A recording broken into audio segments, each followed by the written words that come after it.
A Werewolf Shifter Romance by Cauliflower Campbell. Prologue, when the wild remembers.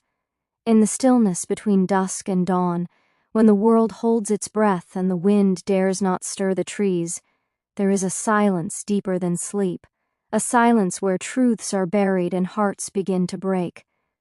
Legends say the moon sees all, love unspoken, betrayals whispered, destinies rewritten under her pale gaze. But not all stories are sung beneath her light. Some are cloaked in shadow, carried only by the brave and the broken. Far beyond the mountains and blood-stained borders, two hearts were set adrift, torn by loyalty, bound by fate, and chased by a storm neither of them saw coming. This is not a tale of easy heroes or gentle endings. This is the story of what happens when the fire inside a soul refuses to be extinguished. Even in the coldest night, the moon watched, the stars whispered, and the wild began to stir. Chapter 1. Beginnings. Sintra, a land of noble bloodlines and storied houses, a vast continent of supernaturals. Its west once gleamed beneath the light of a proud history. Now, war had darkened its skies, and its once proud territories had become steeped in bitterness. Amid this chaos, the moon, ancient and ever watchful, sought to cleanse the bloodied soil. It cast its light not as a judge, but as a silent arbiter, hoping to guide the old wounds toward healing. That guidance began on a night where fate dared to intervene. A crisp autumn wind whispered through the towering pines of the valley, rustling golden leaves that clung stubbornly to the ancient oaks. The moon, round and radiant, bathed the secluded fortress of the Council of Sintra in an ethereal glow. Tonight, within the hallowed halls of the Elder Council's chamber, a decree was to be made, one that would bind two feuding bloodlines in a desperate bid for peace. Inside the council chamber, dimly lit by flickering silver candles, shadows danced across a polished mahogany table. Around it sat figures cloaked in authority and tension. Rowan of Blackthornne, alpha heir of the Blackthornne pack, a striking young man with jet-black hair and piercing green eyes, sat tall and still. His presence radiated strength, his jaw clenched in anticipation. Alongside him, the elders of Silverfang eyed him with wary civility, their posture betraying years of distrust. At the table's head sat former Alpha Magnus and Luna Alira, Rowan's parents. Magnus, enigmatic and proud, held the same intense gaze as his son, though his years had carved a sternness into his face that time had yet to grant Rowan.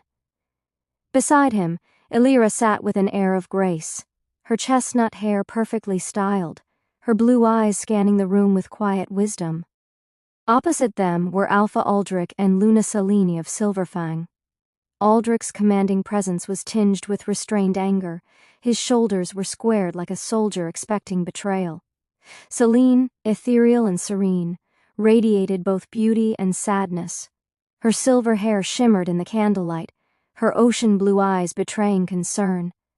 The room fell into a stillness so absolute that even the candles seemed to hold their breath. Then, Elder Phelan spoke.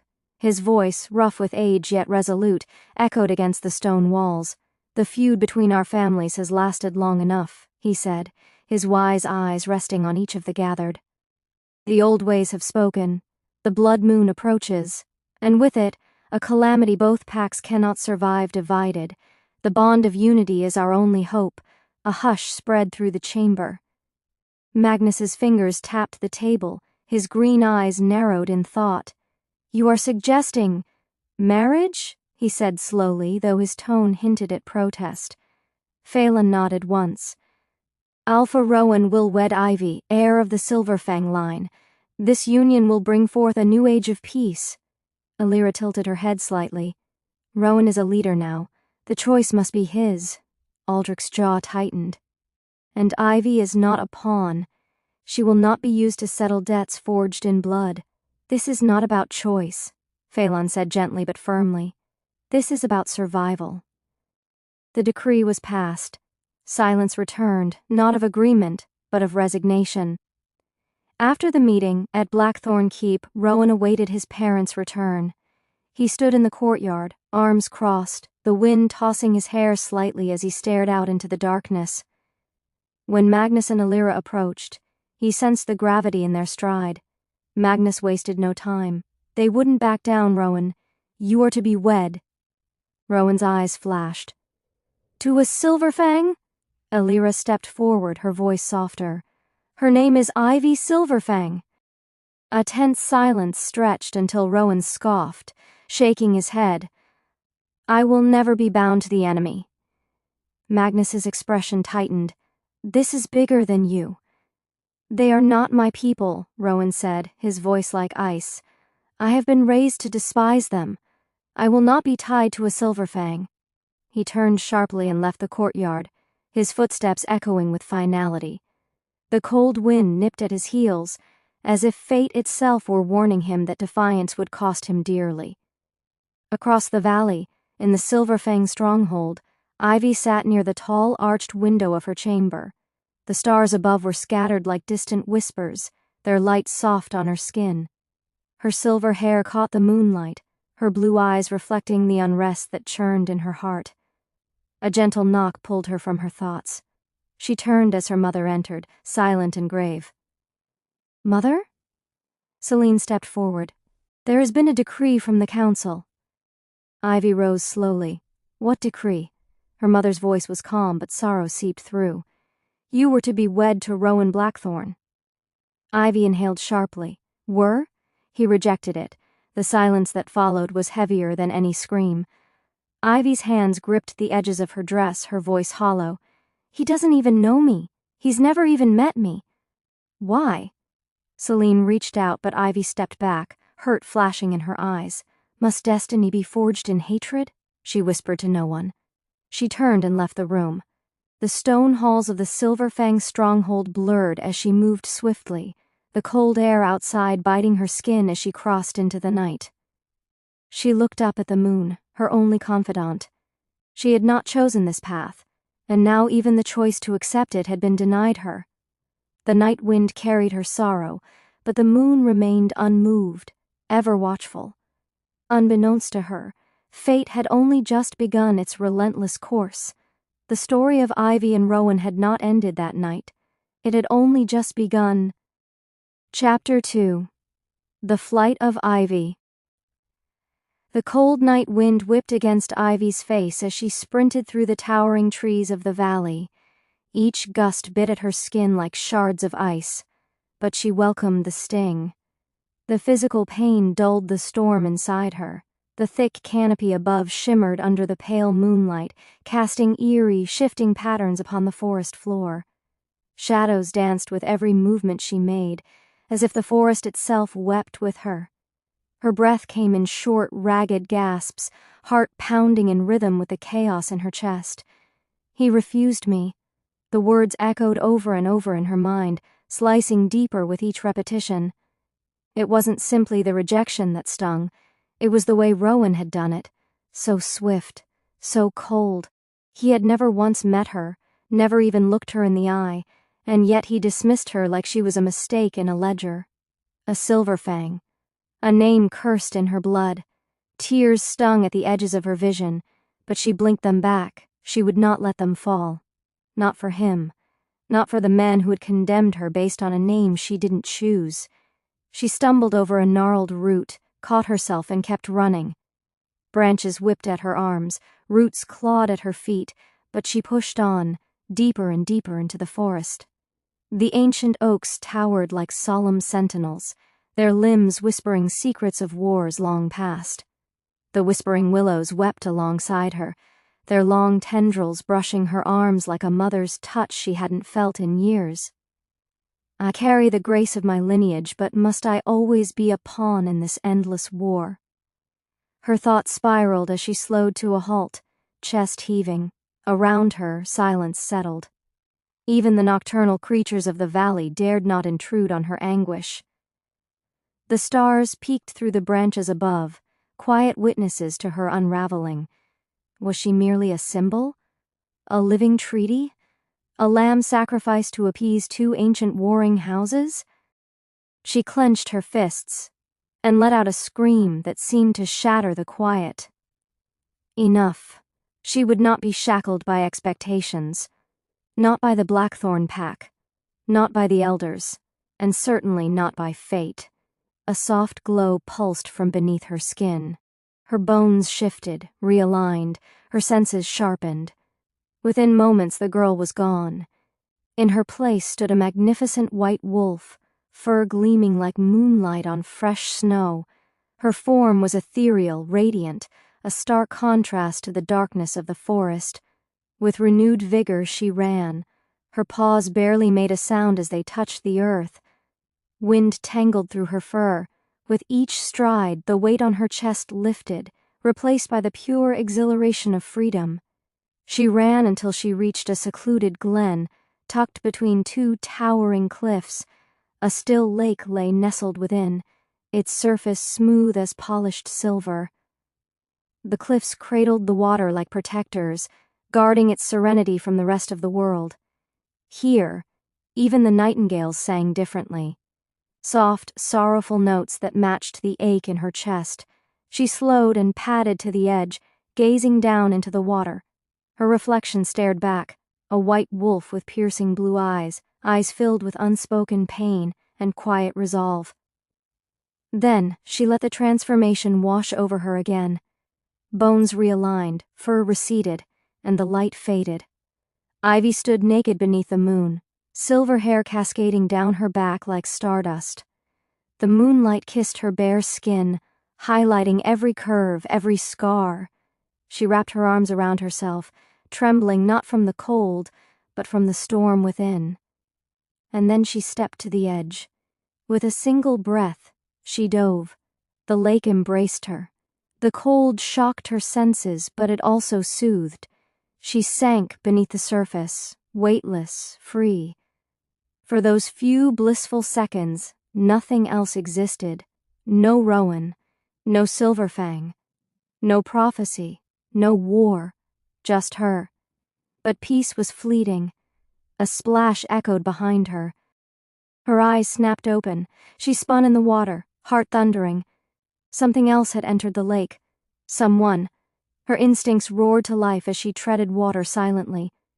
The moonlight shimmered off the rippling surface, distorting her vision. A chill that had nothing to do with the cold crept down her spine. Had someone followed her? Had they seen her shift? She narrowed her eyes, scanning the darkened banks. No movement, no sound, and yet she wasn't alone. The question burned in her chest like fire. Who else had come? And more importantly, were they friend or foe? Chapter 3. Patrol at the lake's edge. The moon hung high in the autumn sky, casting a haunting glow over the quiet expanse of the Blackthornne forest. It was a waning moon, gibbous and pale, like the ghost of a forgotten sun. The stars glittered in still reverence above, while shadows moved softly between the trees. The air was crisp and dry, carrying the scent of fallen leaves, moss-covered roots, and a hint of pine. Alpha Rowan strode at the front of the night patrol, his cloak brushing the ferns as he passed. He wasn't meant to be here. Alpha duties were calling him back to the keep, where his father has already sent his word of rejection formally, to Silverfang, to a girl he had never met, a supposed political union, a supposed peace token. He scowled at the thought, his emerald eyes darkening beneath his hood. Rowan needed to escape, if only for a while. The lake patrol was supposed to be routine, a sweep of the outer borders to assert Blackthornne's presence. But tonight, something in his chest tugged him toward the lake, a soft but persistent ache that whispered go. His pack moved quietly behind him, 7 wolves, each cloaked in the moon's silver sheen, eyes sharp, ears twitching at every rustle. Their unity, their silent coordination, mirrored the strength of the pack's bond. None questioned why their alpha had joined them. None needed to. Rowan was a warrior before he was an alpha heir.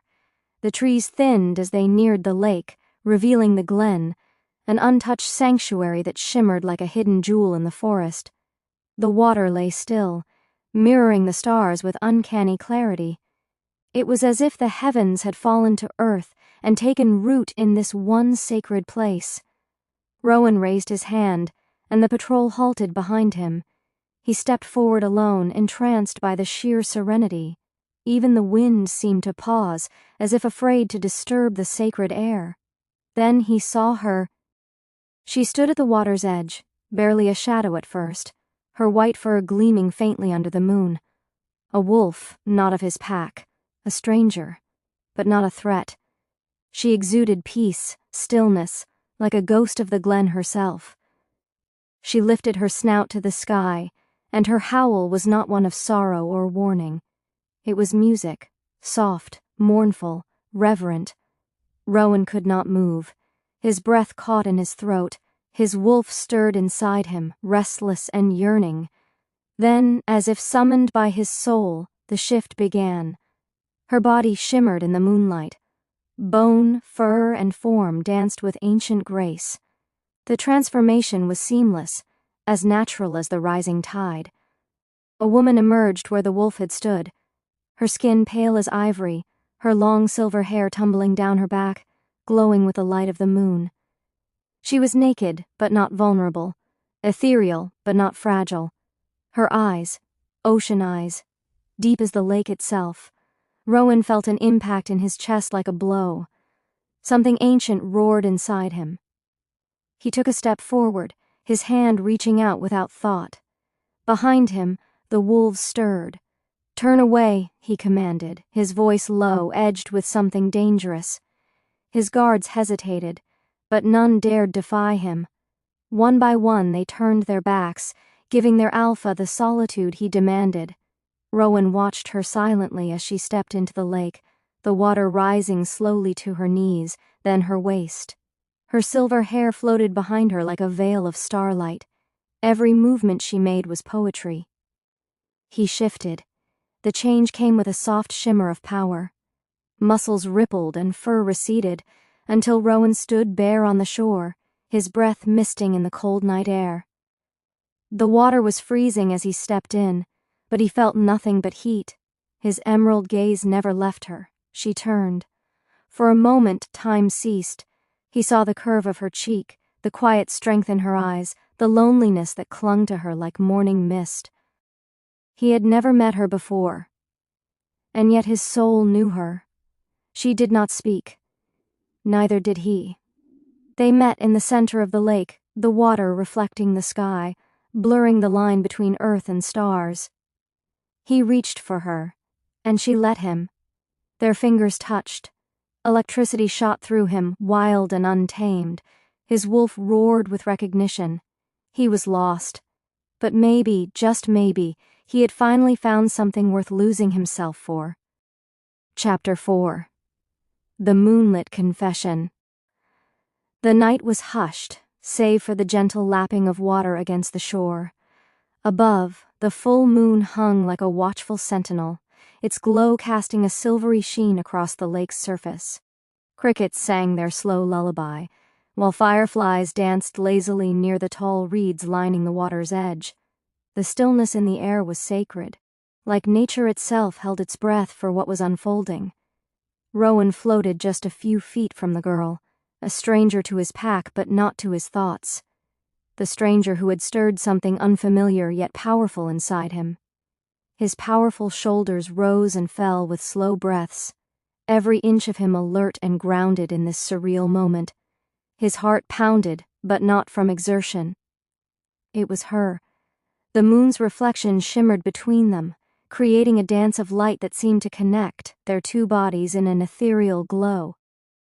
Droplets of water clung to his moon-kissed skin, glistening like molten silver.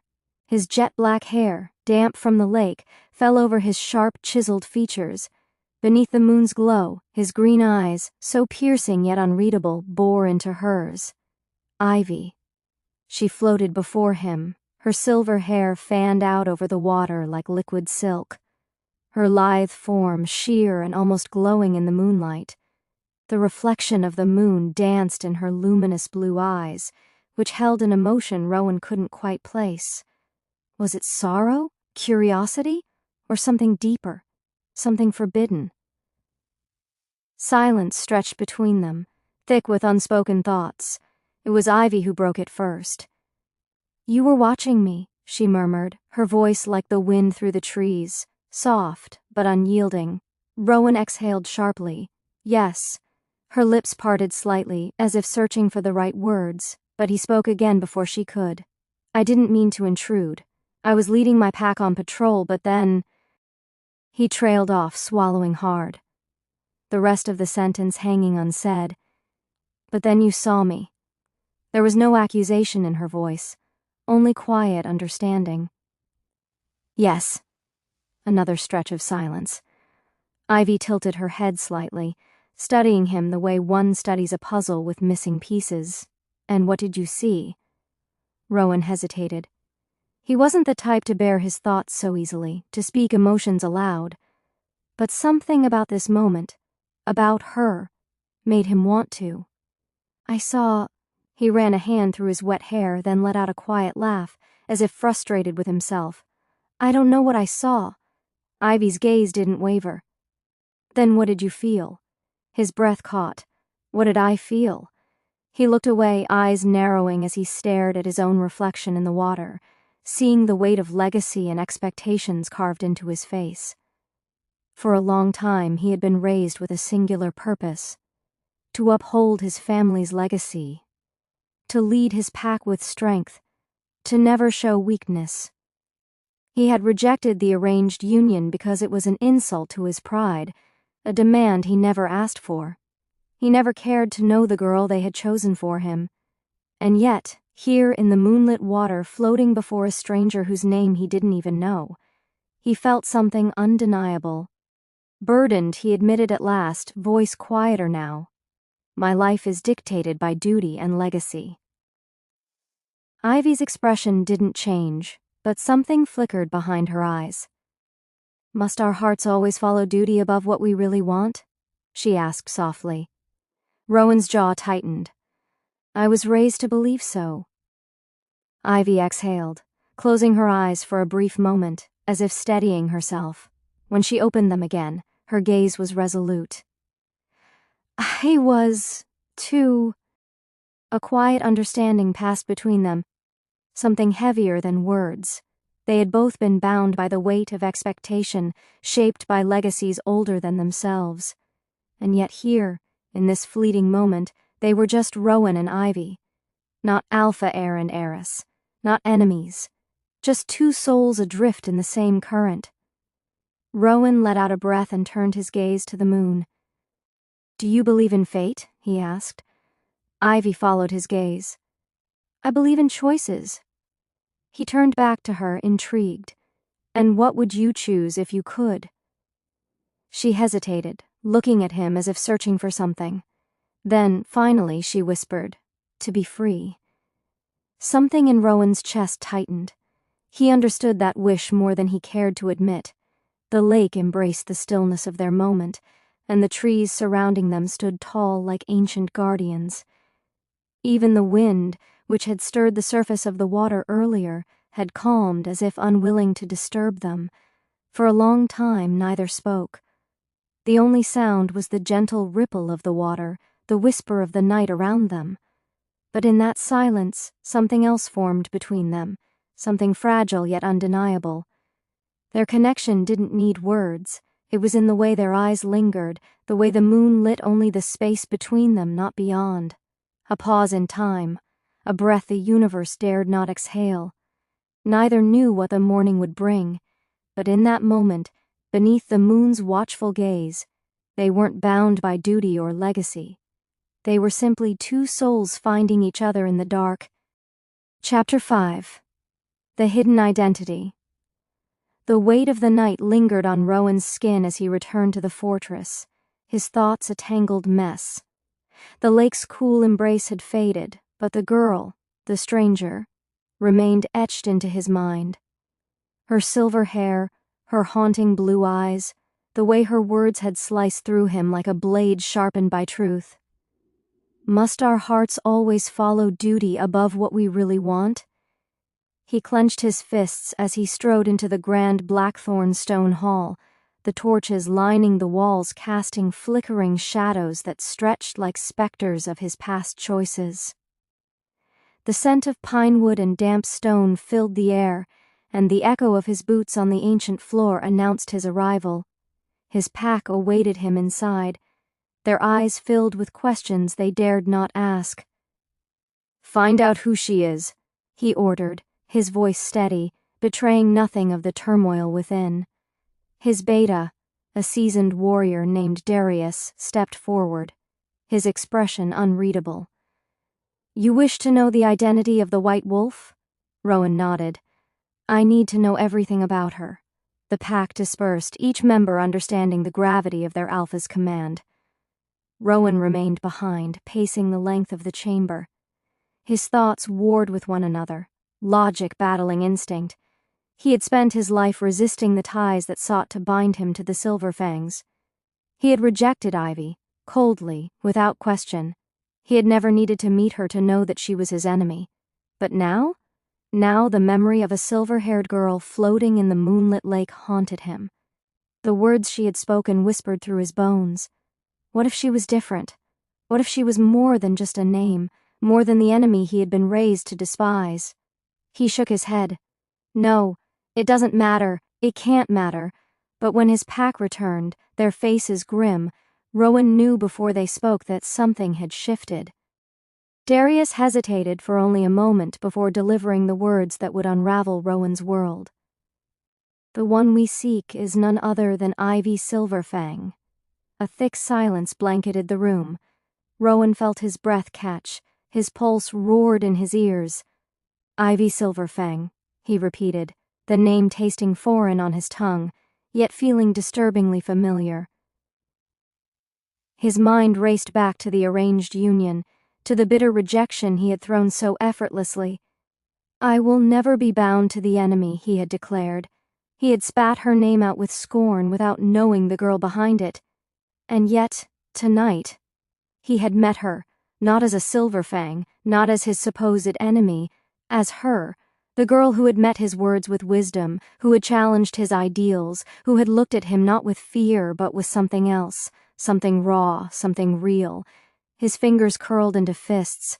"I spurned her," he murmured, his voice hollow, yet my soul calls her name. A new kind of conflict took root inside him, one that had nothing to do with the feud between their families and everything, to do with the truth he could no longer ignore. What had he done? Across the border, in the Silverfang stronghold, Ivy paced the length of her chamber, her silver hair unbound, flowing down her back like a river of moonlight. The candles in her room flickered against the stone walls, but she barely noticed them. Her hands trembled with fury, her heart a storm of emotions she could barely contain. She had spent the night replaying the encounter at the lake, the way he had spoken, the way he had listened. For the first time in her life, she had felt seen, not as a pawn in an age-old war, not as a daughter burdened with duty, but simply as herself. And then she had learned the truth. Her nails dug into her palms as she whispered his name. Rowan. The same Rowan who had rejected her without ever meeting her. The same Rowan who had dismissed her existence with arrogance and prejudice. She had spoken to him freely, confided in him, let herself believe, even for a fleeting moment, that he was different, that he understood, not knowing he was the same Blackthornne. But he was the puppet she had despised all along. She laughed bitterly, shaking her head. How foolish she had been. He had stolen something from her. The hope, however brief, that perhaps destiny did not have to be written in blood. And she would not forgive him for that. A knock sounded at her door. Her father, Alpha Aldrich, entered, his keen brown eyes narrowing as he took in her tense posture. "I heard you've met Rowan Blackthornne." Ivy did not turn. "Yes, father." He studied her in silence for a moment before speaking. "Then you know what must be done." Her jaw tightened. She knew that either way her father would get her tied to Rowan whether she liked it or not. because her father believed in prophecies more than he believed in anything in his life. But knowing did not make it any easier. Because no matter how much she told herself that Rowan was nothing more than an enemy, an obstacle in the grand design of war, she could not shake the memory of moonlit water and whispered confessions. She could not forget the moment before the truth shattered everything. And that terrified her more than anything else. Back at the Blackthornne fortress, Rowan found no rest. He stood before a large mirror in his private chamber, staring at the reflection of a man he barely recognized. A man who had allowed pride and prejudice to steer his fate. The fire crackled beside him, casting long shadows across the room. He saw her face in every flicker. He couldn't stop the questions. If I had known she was Ivy, would I have walked away? If I had known she was Ivy, would I have spoken the truth in return? He ran a hand through his dark hair and exhaled sharply. There was no denying it now. He had met his mate, not in a throne room, not during a political negotiation, but under the stars, by a moonlit lake, where their truths had found each other without the burden of names or bloodlines. And now? Now the truth threatened to break them both. Chapter 6. The Oath of Retribution. The night stretched endlessly, swallowing all sound but the rhythmic thunder of paws striking the forest floor. Rowan's massive jet-black wolf form raced through the dense heart of his ancestral lands, each bound forward a desperate escape from the turmoil churning in his chest. The wind lashed at his fur, but it couldn't cool the fire that roared inside him. He had left before dawn, his absence a secret even to the guards posted closest to his chambers. There had been no room for explanations, only the urge to breathe air that wasn't tainted by guilt and betrayal, to be away from the crushing weight of his title, his lineage, his father's expectations. The stone walls of Blackthornne Keep, once a symbol of pride and power, had become a suffocating prison, and now all he could hear was her voice. Ivy Silverfang, the girl whose strength he had failed to see, the girl he had pushed away, rejected, punished, because of family feud. He hadn't even looked into her eyes that night, hadn't listened to her words, hadn't needed to because the story he was told suited his fears. Ivy had been an easy scapegoat, a name tied to a rivalry as old as their packs, and he, Rowan Blackthornne, had played his part like a well-trained heir. But then he'd met her again, far from titles and duty, without knowing who she was. And even then, something in her had called to him. It was a cruel joke of fate, one that sliced deeper with every beat of his heart. He pushed harder through the forest, his muscles burning, his breath ragged. The moon filtered through the ancient canopy above, illuminating patches of ground with a silvery glow. Trees loomed like sentinels, their branches groaning in the wind. Eventually he slowed. His paws met familiar earth, older, sacred. The ground gave way to a moss-covered rise where ancient stones jutted from the forest like the bones of the world. Sentinel's Rest. The place where the alphas of Blackthornne had come for generations to seek guidance, clarity, and penance. He shifted back to his human form, bare-chested in the cold, his breath pluming in the air as he stepped toward the largest stone. Its surface was cracked and worn, inscribed with the sigils of his bloodline. He reached out, fingers brushing across its grooves. The stone was cool and unyielding, like the legacy that had shaped him. Flashes of memory assaulted him, Elder Phelan's voice, deep and commanding, recounting the old prophecy. A calamity shall rise when the moon and the sun refuse to share the sky. The children of the divided blood must unite, or ruin shall claim all that stands. As a boy, he had clung to those words like bedtime tales. As a young man, he had been taught to fear them. But now, they loomed before him as undeniable truth. He could see it so clearly, the centuries-old hatred that had festered and poisoned everything. And he had been complicit.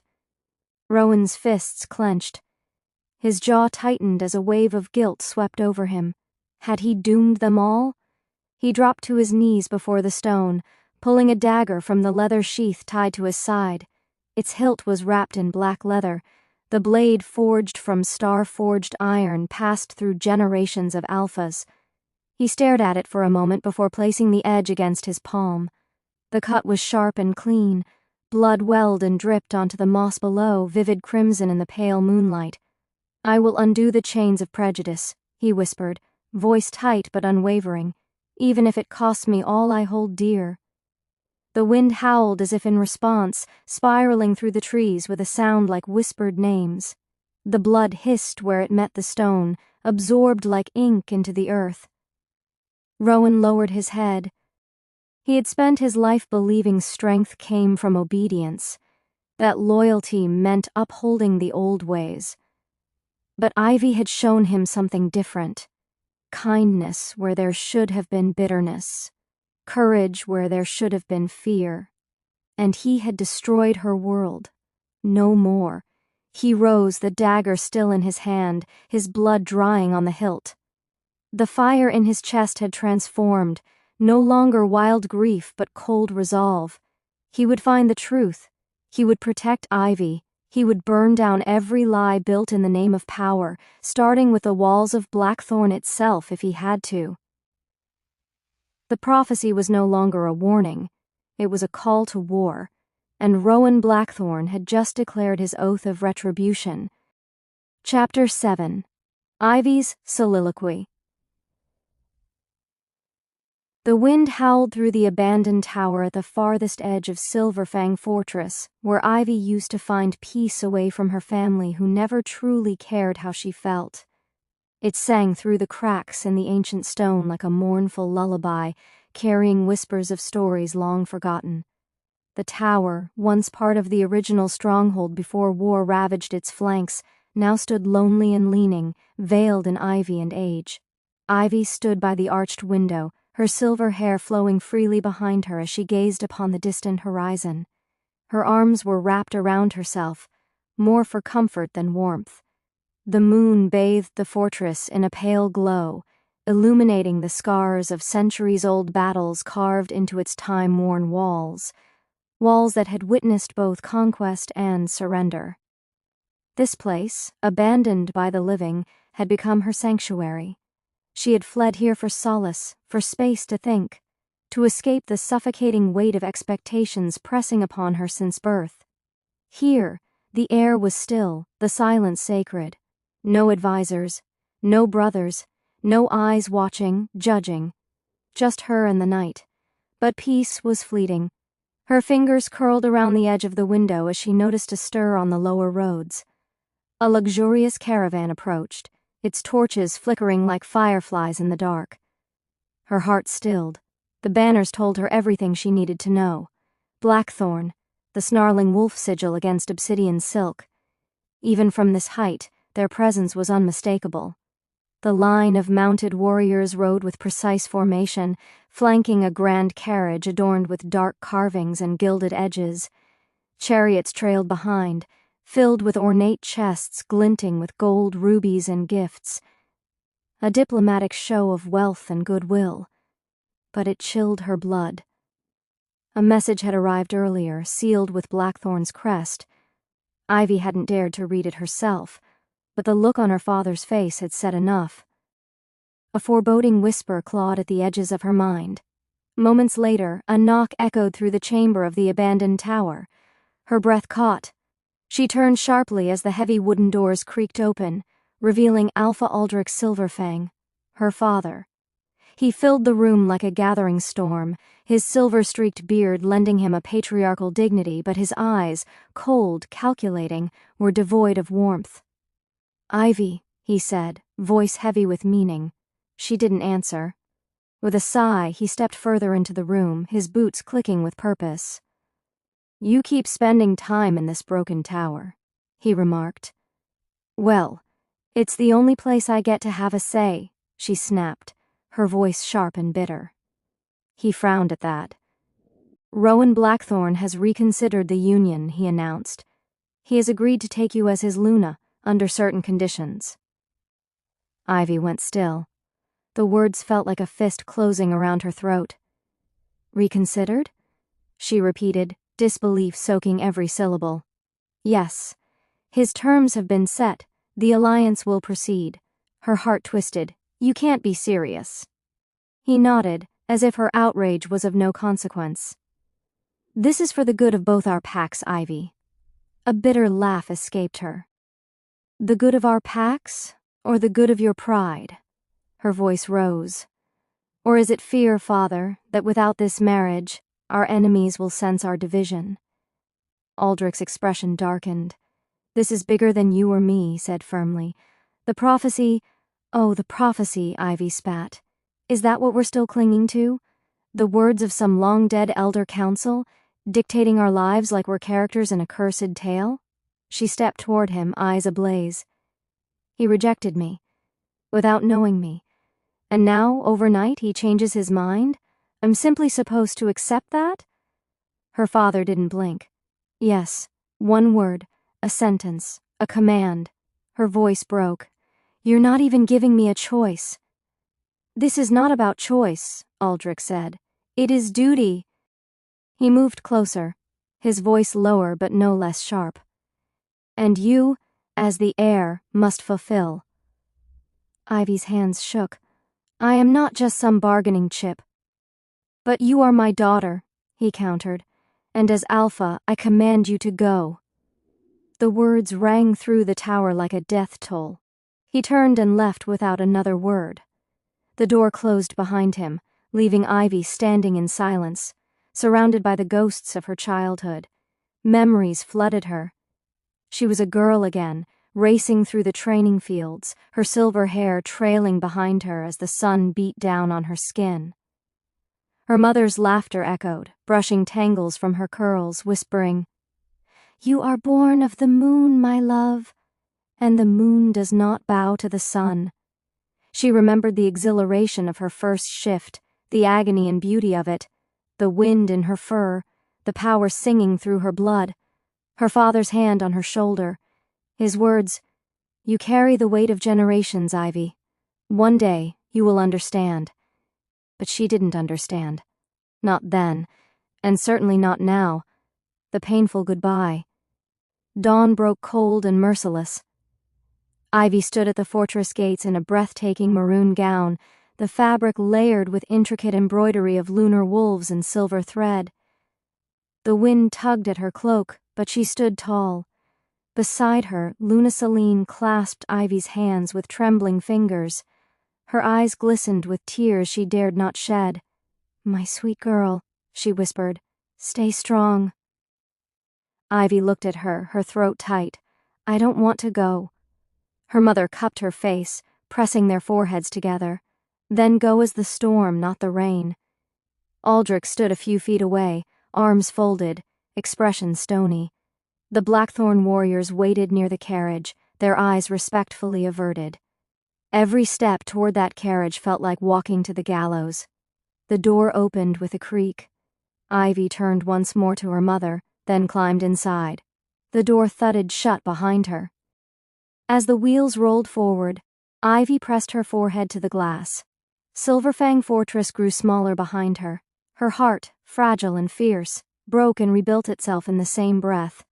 Her life had just been traded away, and she had no idea what waited for her at Blackthornne Keep. Chapter 8. The arrival at Blackthorn's Keep. The carriage rattled over the stone bridge, its wheels echoing against the towering walls of Rowan's fortress. A gust of cold wind whistled through the trees, rustling their branches as if they too watched with bated breath. Ivy sat still, her hands clenched tightly in her lap. Her silver hair cascaded over one shoulder like a stream of moonlight, the strands catching what little sun remained of the day. Her eyes, though alert, betrayed her exhaustion. But that was the least of her concerns. She had been traded, again. Her father, ever the strategist, ever the betrayer, had sealed her fate with a signature. Once more she was a pawn in a game she barely understood, sent into the arms of a man who had once cast her aside without hesitation. What had changed? That question gnawed at her insides, twisting in rhythm with each creaking turn of the carriage wheels. Beyond the iron-barred windows of the carriage, Blackthornne's keep loomed like a slumbering beast. The spires scraped the grey sky, and ancient banners flapped along the towers. Ivy's fingers curled tighter around the folds of her maroon cloak. The iron gates creaked open as the carriage slowed to a halt. Her heart gave a small jolt as the doors were pulled back, and she was met with the sight of Rowan's assembled pack. They stood in disciplined formation, arranged with precision and intent, an unmistakable display of strength and order. At the head of them stood Rowan himself. His presence consumed the courtyard. Tall, broad-shouldered, and dressed in black leather etched with the silver sigil of his clan, he was a figure carved from legend. The wind tousled his midnight black hair, but his posture remained immovable. His green eyes, deep and unreadable as ancient forests, locked onto hers the moment she emerged. There was a pause, a heartbeat where all sound seemed to still. Then, in a perfectly timed gesture, the entirety of Rowan's pack bowed their heads. Warriors, betas, and omegas alike, all offering a unified sign of loyalty and reverence. Ivy blinked. She had not expected that. Her maroon gown fluttered softly in the breeze, the rich fabric contrasting vividly with the silver of her hair. She straightened, letting her chin lift as her gaze drifted over the crowd before returning to Rowan. His expression remained unreadable, carved from shadow and steel. But there was something in his posture, a quiet, unyielding determination. He stepped forward, extending his hand toward her. "Ivy," he said, his voice low and steady, like thunder muted by distance. She did not take his hand. Instead, Ivy walked past him, her stride calm but resolute. The tension in the courtyard spiked, a dozen gazes flickering between their alpha and the girl who had just dismissed him. Rowan did not flinch. His hand lowered slowly and his face remained still. He gave a slight nod to his beta, who silently gestured to the guards flanking the carriage. Ivy was led through the entrance of Blackthornne's keep. Inside, the grand hall stretched like a cathedral, with towering ceilings, massive chandeliers, and stone-carved murals that depicted generations of werewolf kings. Golden light from enchanted sconces danced over polished stone and ancient tapestries. Yet Ivy barely registered any of it. Her mind was a tangle of thoughts and questions. Each step echoed against the marble floors, mirroring the pounding of her heart. At last they arrived at Rowan's chambers. The guards opened the doors in silence. The room was vast, commanding, and undeniably regal. A grand bed made of mahogany wood, piled high with dark furs and velvet pillows, stood at the center. A roaring fireplace cast flickering shadows across the stone walls, and a table by the arched window bore a silver pitcher of wine and a crystal goblet. A large, comfortable couch, shelves carved into the stone walls, were filled with tomes, scrolls, and relics of ancient magic. It was a room of power. But it also carried a warmth Ivy hadn't expected. She walked slowly toward the bed and sank onto its edge. Her fingers brushed the furs absent-mindedly as her thoughts swirled like storm clouds. Why had Rowan called her here? What bargain had her father struck?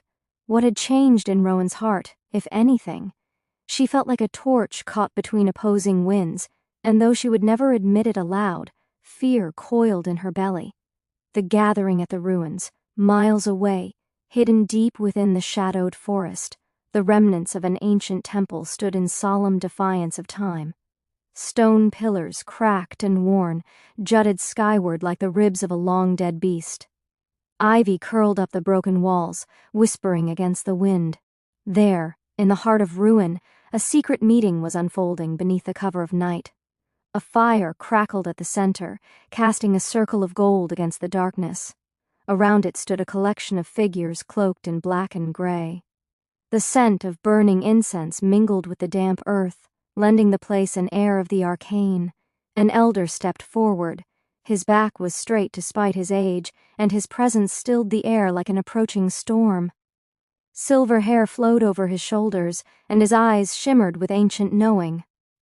"Only the union of hearts can shield our world from the dark tide," he said, voice like gravel shaped by wisdom.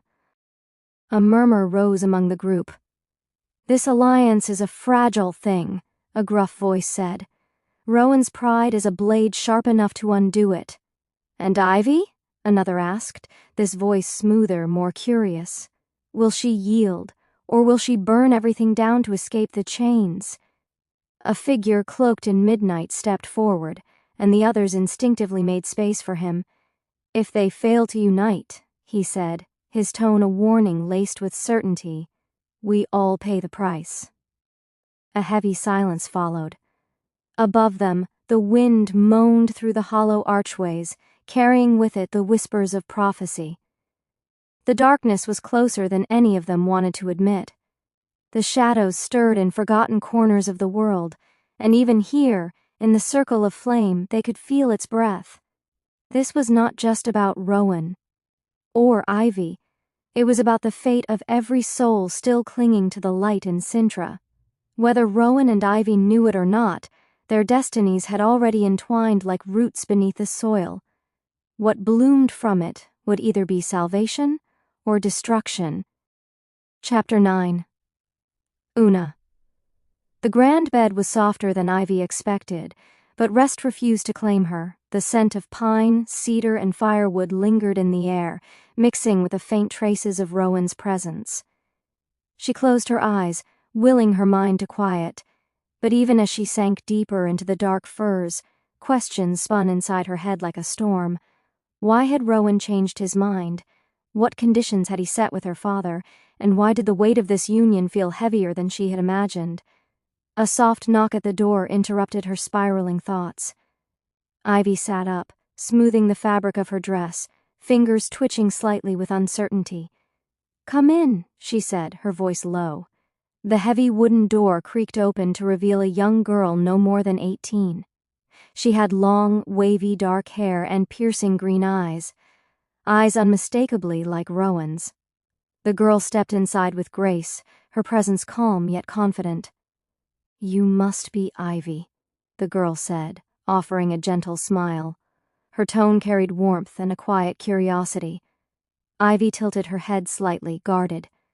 "And you are?" "I'm Una," the girl replied, stepping closer. "Rowan's younger sister."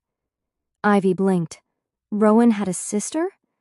She hadn't considered Rowan's family beyond the ironclad image of his father and the legacy of warriors. The softness in Una was unexpected, a refreshing contrast to the severity of Blackthornne Keep. Una smiled wider, her green eyes twinkling with an earnest excitement. "I came to get you ready for tonight's ceremony, the ceremony of the moon." Ivy furrowed her brows. "The ceremony of the moon? It's our oldest tradition," Una explained, her voice hushed with reverence. "We honor the full moon by gathering beneath the stars, weaving flower crowns, lighting bonfires, and running together beneath the sky in our true forms. It's how we remember who we are, how we bond." Ivy hesitated. A welcoming ceremony. For her? Her stomach twisted. Too fast. Everything was happening too fast. Una, sensing her pause, gently placed a hand over Ivy's. "I know this is overwhelming, but I promise, you won't be alone. I'll be with you." There was something in Una's sincerity that reminded Ivy of simpler moments, of cousins back home who had laughed in the garden or fought beside her in training. Slowly, Ivy gave a reluctant nod. "All right," she whispered. Una's grin grew. "Good, come, we'll dress you properly." Dressing for the ceremony. After Ivy bathed, Una led her into an adjoining chamber bathed in golden candlelight.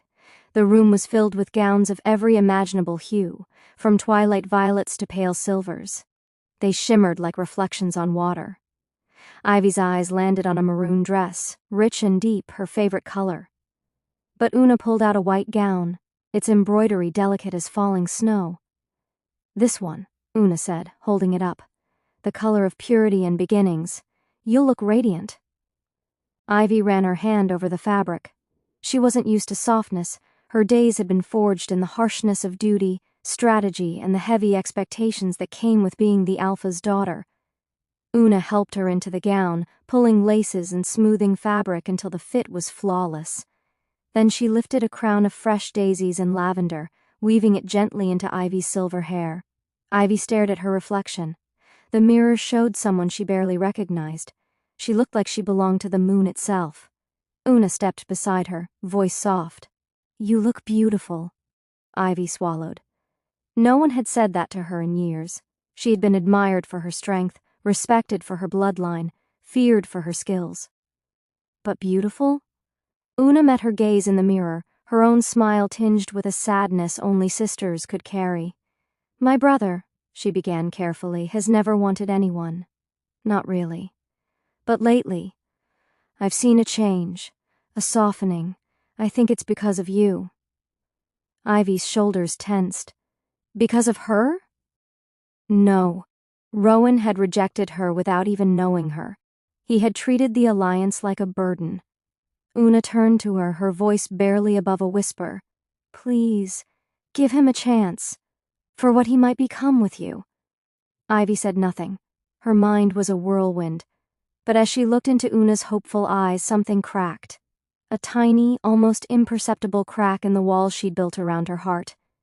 She didn't say yes, didn't make any promises. She just turned to the door and whispered, "Let's go." The ceremony awaited. Chapter 10. Family Introduction. The halls of Rowan's keep were vast and imposing, carved from cold gray stone and lit by flickering sconces that lined the walls. Towering banners draped down from the high-arched ceilings, each bearing the Blackthornne sigil. A shadowed wolf beneath a crescent moon. The steady echo of Ivy's footsteps, accompanied by Una's lighter tread, filled the silence as they approached the grand hall. Ivy had expected to meet Rowan's family at some point, but not like this. Not so soon after arriving. Not before she could even make sense of her place here. Her palms were slick with sweat, heart pounding in her chest like a war drum.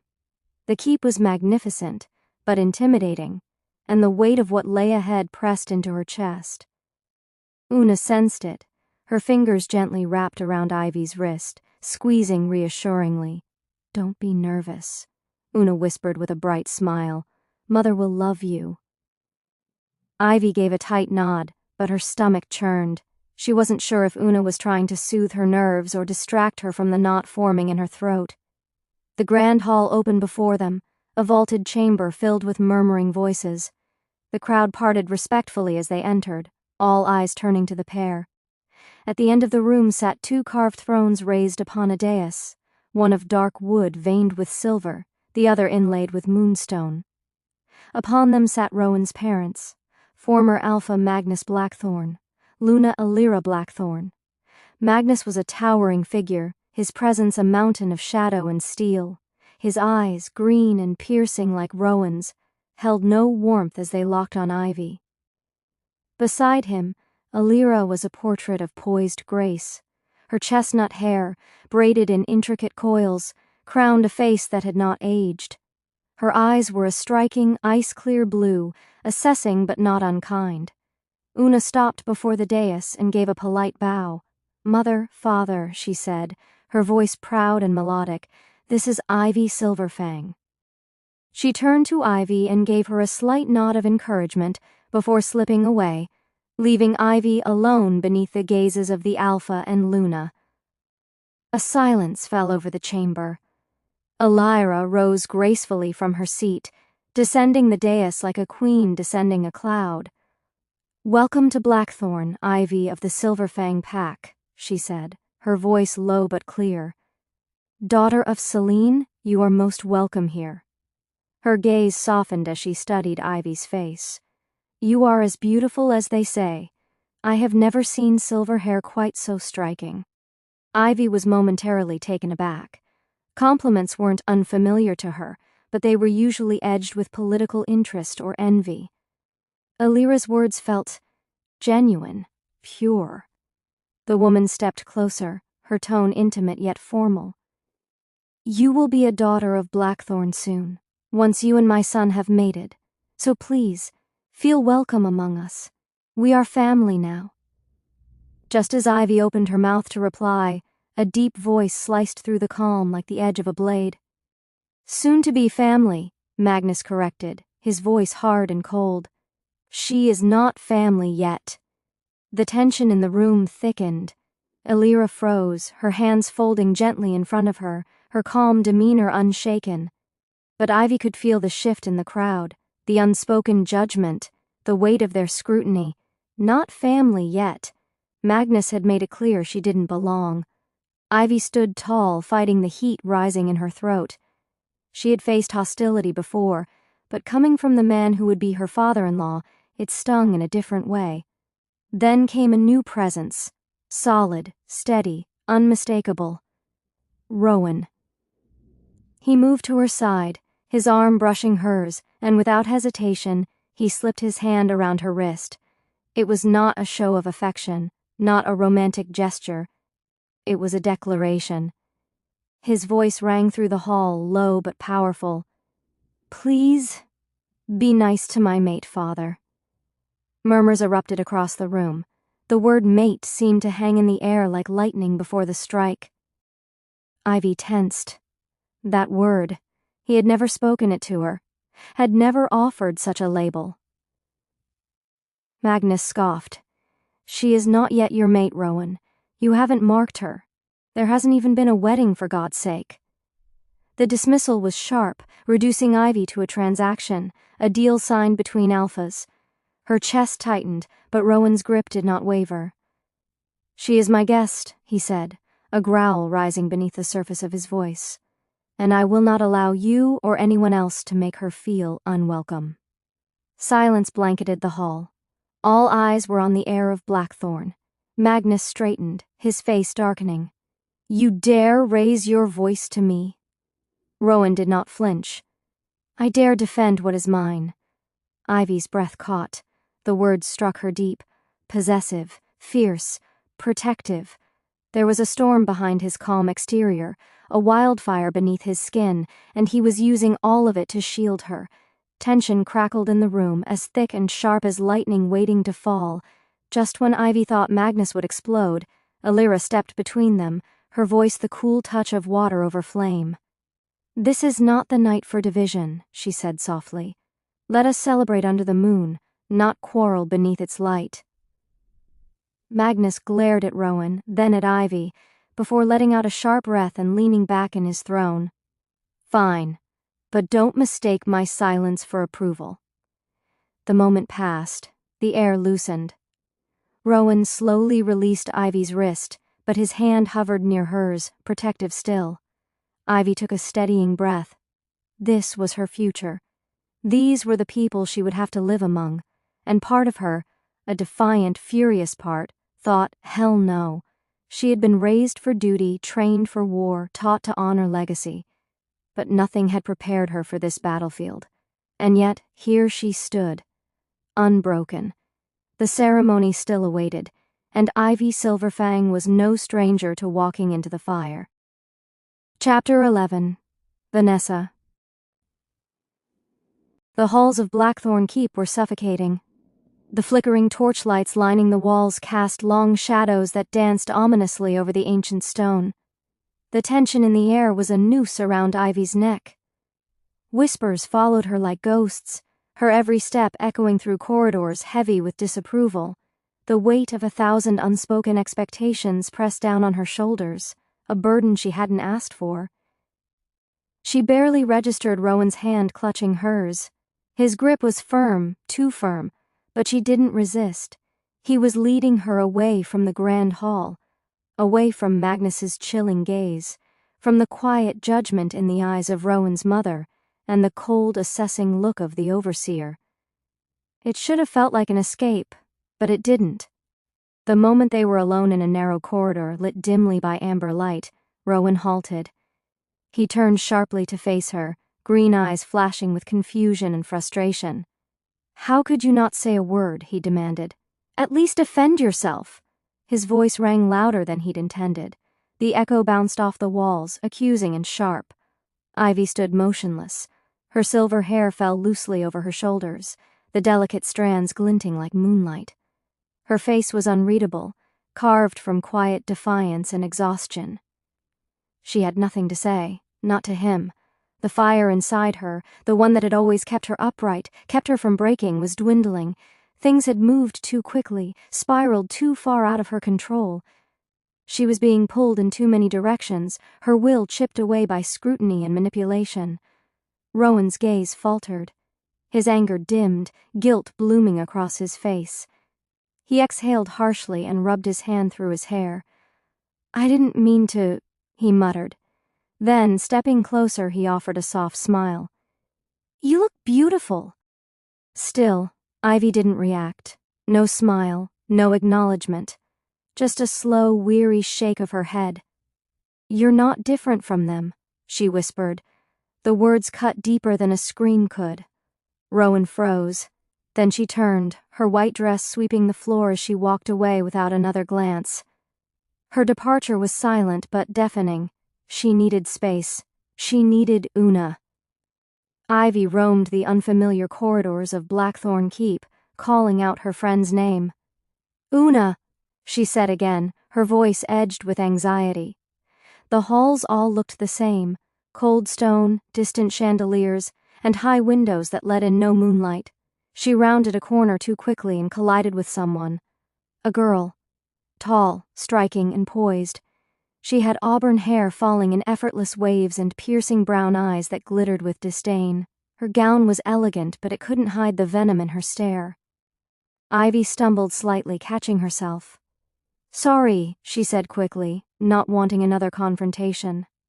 But the girl didn't move. She stood her ground, folding her arms and eyeing Ivy like a piece of filth that had tracked mud into a pristine home. "So you're the pathetic wolf Rowan's been crazy about?" she asked with a smirk. Ivy blinked. Something inside her snapped. The silent pain, the judging stares, Magnus's cold dismissal, Rowan's confusion, all of it surged forward in a tidal wave of fury. Her ocean blue eyes darkened. "Pathetic?" she repeated slowly, the word tasting like poison on her tongue. She stepped forward, the air between them crackling. The girl's smirk faltered. "Do you know what's actually pathetic?" Ivy said, her voice like steel wrapped in velvet. "The fact that you don't even know me, so I won't give a damn of what you think of me. But if you try me again, I'll give you a reason to be scared of more than just my presence. Now move aside, before I tear you apart." There was something primal in her tone, something dangerous. Vanessa, because of course it was Vanessa, Rowan's childhood friend, the one everyone whispered about, froze. Her arrogance drained just a little. She didn't move, but the fire in her eyes flickered with uncertainty. Ivy brushed past her with the grace of a queen and the strength of a warrior. For the first time since entering Blackthornne Keep, she felt like herself again. Unafraid, unapologetic, unbreakable. She didn't look back. She didn't need to. From behind a corner, hidden in shadow, Rowan leaned against the stone wall. He had followed her, at first out of guilt, then curiosity. And he had seen everything. A slow, proud smile curved his lips. "That's my girl," he murmured, his voice barely above a whisper. And this time, he didn't try to stop her. Chapter 12. The Moon Ceremony. The full moon sat high in the ink-black sky, glowing like a watchful guardian above the Blackthornne fortress. Its silvery light spilled across the ceremonial courtyard where rows of werewolves stood in reverent silence. The flickering torches lining the stone path cast tall dancing shadows. A ceremonial bonfire roared at the center of the gathering space, its orange flame rising high and wild, crackling with the scent of pine, rosemary, and burning herbs. It was time. Ivy stood beside Una at the edge of the sacred grounds, her white floral dress catching the wind like a breath of spring. A crown of daisies and lavenders nestled in her dark hair, which shimmered under the moonlight. But inside, she was a storm. Her heart pounded against her ribs. Tonight, she would be presented to the pack as the future Luna. Her hands were clenched tightly at her sides. Her lips, pressed into a line, betrayed no fear, but it burned beneath the surface. "Are you okay?" Una whispered gently. "No," Ivy replied honestly, her eyes scanning the crowd. "But I'll survive." She turned her gaze toward the same girl she encountered earlier, who had just entered the courtyard in a white gown of her own. Auburn curls tumbled over her shoulders like wildfire. Her posture was perfect, her eyes fierce. "Who's that?" Ivy asked, her voice clipped. "That's Vanessa," Una answered. "She has liked Rowan since they were kids. That doesn't give her a reason to be rude," Ivy said, her expression hardening. "Not a reason," Una replied, her tone dry. As the crowd parted, Rowan stepped into the ceremonial circle. He wore a black tunic adorned with the Blackthornne crest, a silver wolf howling at a crescent moon. Regal and composed, his jaw tight with the weight of expectation, Rowan's presence commanded the attention of every eye. But the moment his gaze met Ivy's, the tension in his shoulders eased. His stride quickened. Reaching her, he offered his hand, palm up. The silence around them deepened. Ivy hesitated. Then, slowly, she placed her hand in his. A gasp rippled through the gathering. This wasn't just ceremony. Rowan was publicly claiming her, bypassing tradition, disregarding dissent. "Tonight," Rowan said, raising his voice, "we gather not just to honor the moon, but to welcome Ivy Silverfang into our family." His eyes locked with hers, unwavering. "The woman I once misunderstood, and now vow to protect." Applause followed, tentative and uneven. Not everyone was pleased. Ivy could feel it in the eyes that lingered too long, in the claps that died too quickly. Vanessa stood near the back, arms folded, her mouth a thin line of rage. Rowan led Ivy into the circle's heart. There, an elder stepped forward. Varian, the spiritual guide of the Blackthornne pack. He was tall, with silver-streaked hair and a staff etched with ancient runes.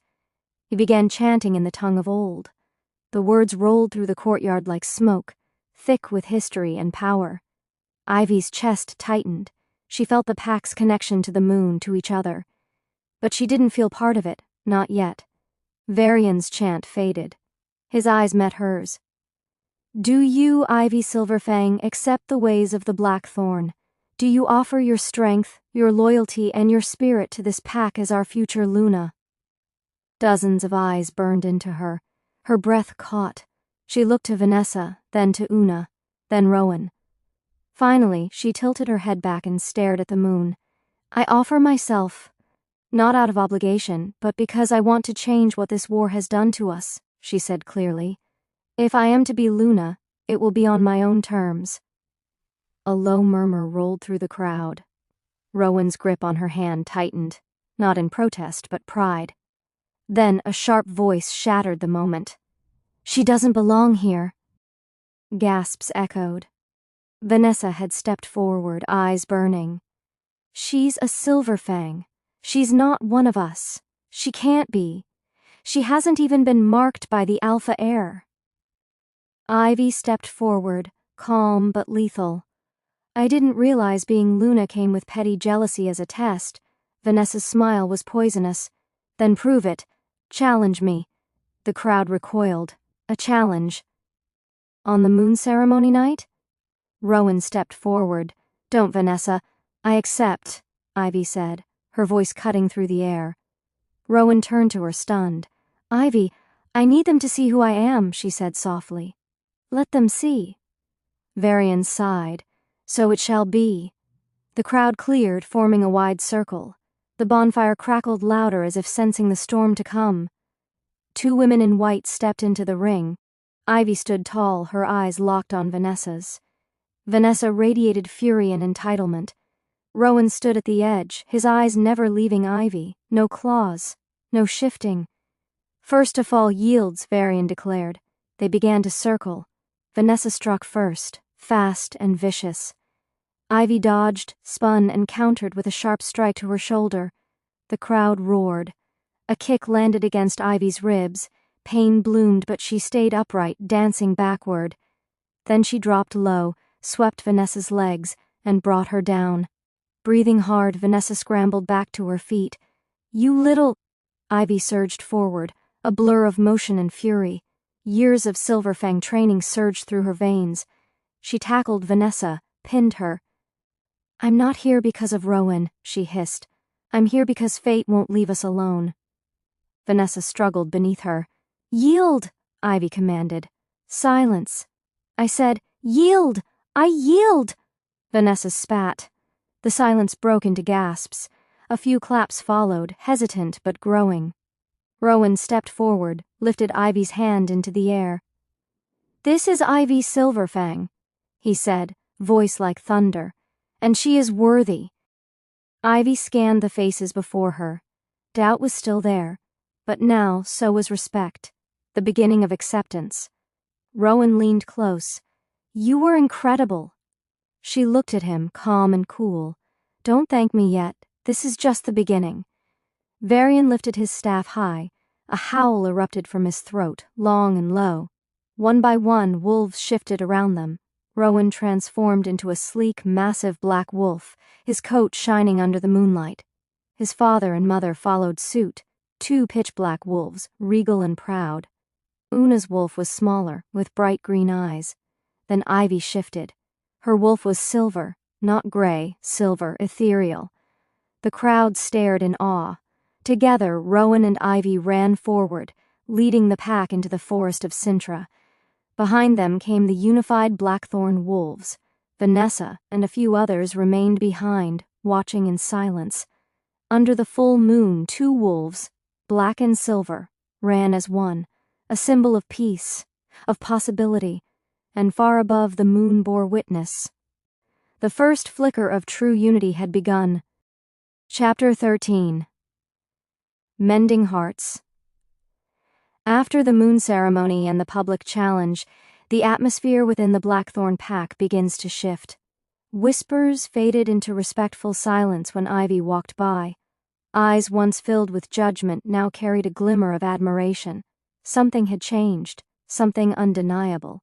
The girl who once seemed like a fragile outsider now stood like a flickering flame in the cold winds of the keep. When they returned to their room that night, Rowan didn't speak much. His silence wasn't the heavy kind that had filled their earlier conversation, but one laced with thoughtfulness. As they stepped into the chamber, he gestured toward the bathroom with a nod. "You go first," he said, settling onto the edge of the bed. Ivy gave him a quick glance, uncertain. But the tension in the air was different, gentler. Nodding silently, she picked up her towel and disappeared into the shower. Warm water cascaded over her body, easing the tightness in her shoulders and washing away the echoes of the crowd's cheers and stares. When she emerged from the bathroom wrapped in a short black towel, steam following in her wake, she looked like a dream cast in moonlight. Her silver hair clung damply to her back, and her ocean blue eyes shimmered like a lake under the twilight sky. Rowan sat up from the bed, eyes fixed on her. They didn't speak, words weren't necessary. The air between them was charged with something unspoken, something growing. He stood, approaching her, his gaze never leaving hers. "I won't touch you," he whispered, a sly smirk curling his lips. "Not tonight." Her eyes widened slightly, and her cheeks turned an involuntary shade of pink. "I'm sleeping on the couch," he added, stepping past her. She stood frozen for a moment, caught between the heat of her blush and the cold air brushing her damp skin. As Rowan disappeared into the bathroom, she slipped into the dressing chamber and changed into a sleek black nightgown that hugged her slender frame. She laid down on the bed, facing the bathroom door, listening to the sound of running water. Minutes passed. Then the door opened. He stepped out, towel barely hanging to his waist, water dripping down his sculpted torso. His emerald eyes caught hers, gleaming beneath wet strands of his dark hair. Ivy swallowed hard. He noticed, and smiled. She turned away quickly, closing her eyes. Sleep did not come easily. The next morning, the mood in Blackthornne Tower was distinctly different. There was a stillness in the air, not of tension, but of anticipation. Ivy walked into the breakfast hall to find Rowan already seated. To her surprise, he gestured for her to sit beside him. As the family dined, Rowan subtly made room for her, nudging the juice pitcher closer to her reach, offering her the warm rolls without being asked. It was odd, and oddly comforting. She said little, eyes downcast, but she noticed the change. Everyone did. After breakfast, Ivy spent most of her day with Una, Rowan's younger sister. She found the girl bright, genuine, and surprisingly easy to be around. Yet, no matter where Ivy went, Rowan always found a way to be close, not imposing, not overbearing, just there. It wasn't long before he started showing up in unexpected ways. One night she walked out to the lake, the same place they first met, and found him already seated there, gazing at the stars. Another day, Una excitedly handed Ivy her favorite lavender tea, grinning. "Rowan asked me what tea you liked. He's trying, really." And he was. Ivy was guarded. Her walls were tall and thick, built over years of pain. But Rowan, he wasn't tearing them down. He was patiently knocking, waiting. One evening, after sparring in the training yard, both panting and covered in sweat, they sat side by side, backs against the cold stone. "I never told anyone this," Rowan said quietly, eyes ahead. "But I was never enough for my father. Every win wasn't a victory, just another expectation. I think I forgot how to want something for myself." Ivy didn't respond, but her fingers brushed his ever so slightly. Another day, while out on a scouting run in the southern woods, danger struck. A rogue wolf ambushed them, fangs bared and eyes bloodshot. Rowan shifted mid-leap, slamming into the creature with brutal force. Ivy tried to fight, but the rogue was stronger, wilder. Then, Rowan took the blow meant for her. Blood splattered across the leaves. His wolf body stumbled, then collapsed. "Rowan!" she cried, rushing to him. He didn't shift back. His wolf lay there, panting heavily, eyes flickering with pain but still watching her. "I'm okay," he seemed to say. "You're safe." She dragged him to a nearby cave, her arms trembling under his weight. She tore her cloak to bandage the wound, hands trembling as she pressed them to his bleeding side. He was burning up. Fever took him fast. She sat with him through the night, whispering fevered apologies, fragments of fears, and truths she'd never said aloud. "You're not just my Luna, Ivy," he murmured in the haze of half-consciousness, his head resting on her lap. "You're my heart." Tears pricked her eyes. She held his hand until dawn. When he woke the next day, weak but alive, Ivy met his eyes and didn't look away. From that moment, something between them shifted. It wasn't a claim, a mark, or a mating bond. It was quieter, stronger, undeniable. She laughed more, he listened more, and Ivy began to wonder if perhaps fate hadn't made a mistake after all. Maybe, just maybe, love could grow even in the darkest soil. Chapter 14. The Warning of Ash and Flame. The wind howled through the forgotten mountains of Sintra, dragging swirls of ash and mist through the jagged passes like the whispering voices of spirits long gone. Magnus Blackthornne rode alone, his black stallion kicking up gravel as they climbed higher and higher into the ancient lands where the elders of the first Howl resided.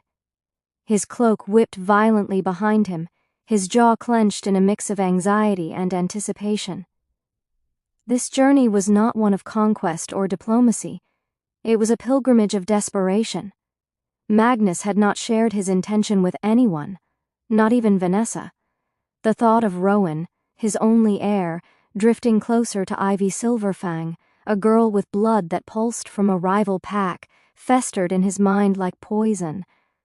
There was something about her, something he could not control, could not understand. The way Rowan looked at her, soft, open, defiant, unnerved him. He didn't trust her, he never had. And now, with every passing day, she appeared to slip deeper into the core of Blackthornne Keep. The entrance to the Elder's domain lay hidden beneath a curtain of vines and rock, a near-invisible crevice only those of alpha blood could pass. As Magnus stepped inside, the world dimmed. Time seemed to suspend. The scent of old magic, earthy, burnt, and strangely sweet, saturated the air. Cloaked in robes the color of smoke and soot, the elders emerged one by one from the shadowed alcoves of the stone chamber. They were silent, watching him with a knowing gaze of those who see beyond time. Elder Malric, oldest among them, stepped forward. His skin was the texture of tree bark, and his eyes, glowing faintly, saw more than any mortal should. "You seek the truth, Magnus Blackthornne," Malric intoned, his voice echoing like thunder softened by age, "but you already know it." Magnus didn't speak. His fists were balled at his sides. Malric continued, "The girl will be the end of your reign, not by claw nor sword, but by fire unseen. Her love will uproot the empire you built on hate." The words struck him like a blow to the gut. The flame of suspicion Magnus had harbored turned into a bonfire of fury. No, he would not be undone by a Silverfang girl, not after all he had bled and burned to build this legacy. He turned to leave, his heavy boots slamming the stone floor with rage.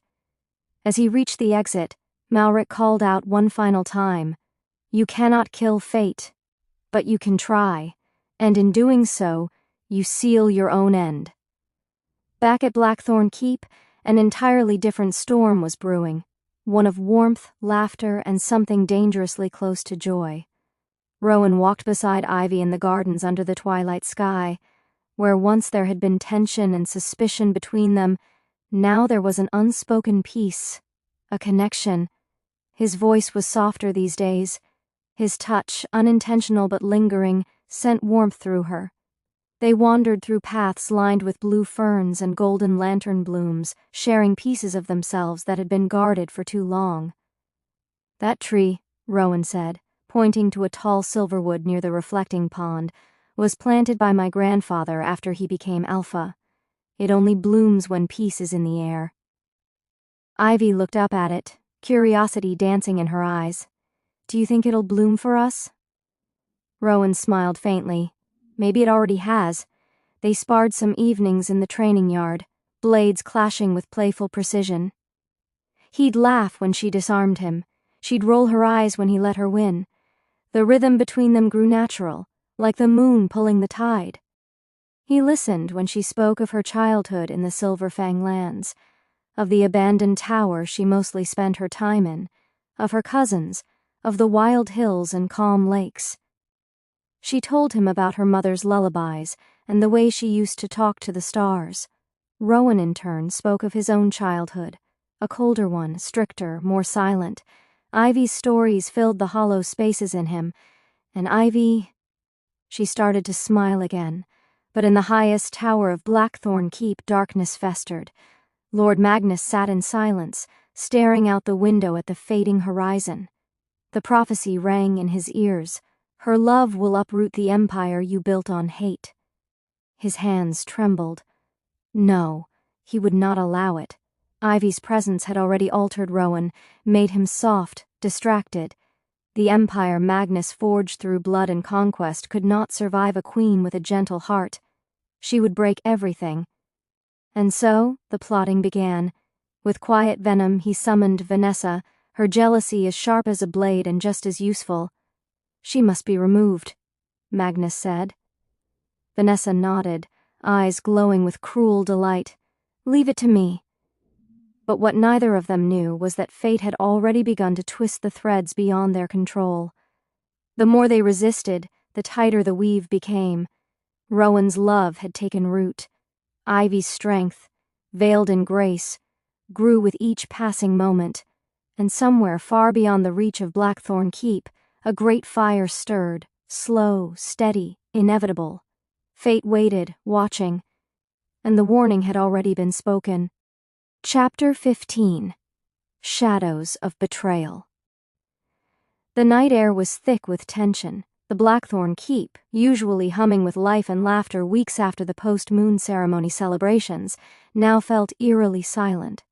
The stone walls, once proud and warm with hearth-lit joy, now loomed like ancient sentinels cloaked in secrets. Ivy walked along the stone corridors, her silver hair catching the faint glow of torchlight, her thoughts a tangled web.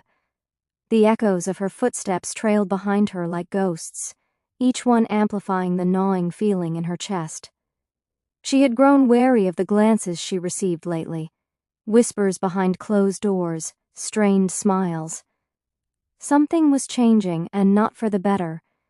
Across the keep, behind thick oak doors veiled in shadow, in a secret meeting, Magnus Blackthornne sat in the council chamber with a select few, those he trusted to hate Ivy as much as he did. The room reeked of tension and old power, the kind soaked into stone through centuries of scheming. His voice was a low growl as he spoke, pacing the stone floor like a caged beast.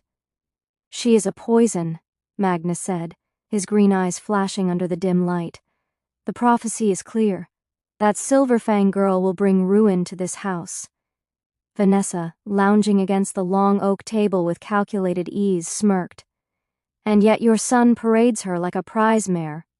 Her tone dripped with venom. "I warned him. She doesn't belong here." Magnus stopped, his jaw tightening. "Which is why we remove her before she sinks her claws any deeper in Blackthornne." An elder, hunched with age but sharp-eyed, interjected, "Why did you even agree to accepting her into the pack?" Magnus clenched his fist. "I didn't agree. Rowan controlled everything. He sent the escorts to go get her from Silverfang. A warrior from the far end of the room, his voice hesitant, dared to speak. Alpha, removing her means going against Rowan. You risk turning him against you." He slammed his fist on the table, the sound echoing like a crack of thunder. "He is my son. He will understand when she betrays him." Vanessa's lips curled into a cruel smile as an idea bloomed in her mind. He can't just believe Ivy wronged him without proof. Magnus turned to her, the gears already turning in his mind. "Then let's give him proof." 5 days later, Ivy wandered into the gardens, trying to find peace beneath the silver glow of the moon. The night air smelled of wildflowers and damp earth, and the hush of the evening wrapped around her like a cloak. She sat beside the stone fountain, its trickling water soothing her frayed nerves. Her fingers lazily traced circles on the surface, trying to still the storm within. She hadn't seen Rowan since the messenger arrived breathless, muttering about trouble near the eastern border between Blackthornne and Silverfang.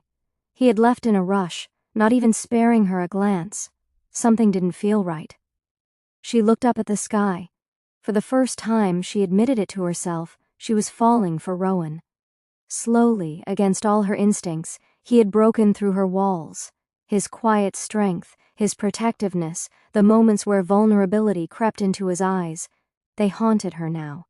He listened to her, challenged her, made her feel like she belonged. But love, especially here, was dangerous. Surrounded by wolves who longed for her downfall, her heart felt like a vulnerability she couldn't afford.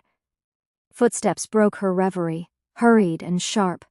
She turned, expecting Rowan, but it was Vanessa. The woman stood at the garden's edge, her auburn hair catching the moonlight like fire. "Enjoying the view?"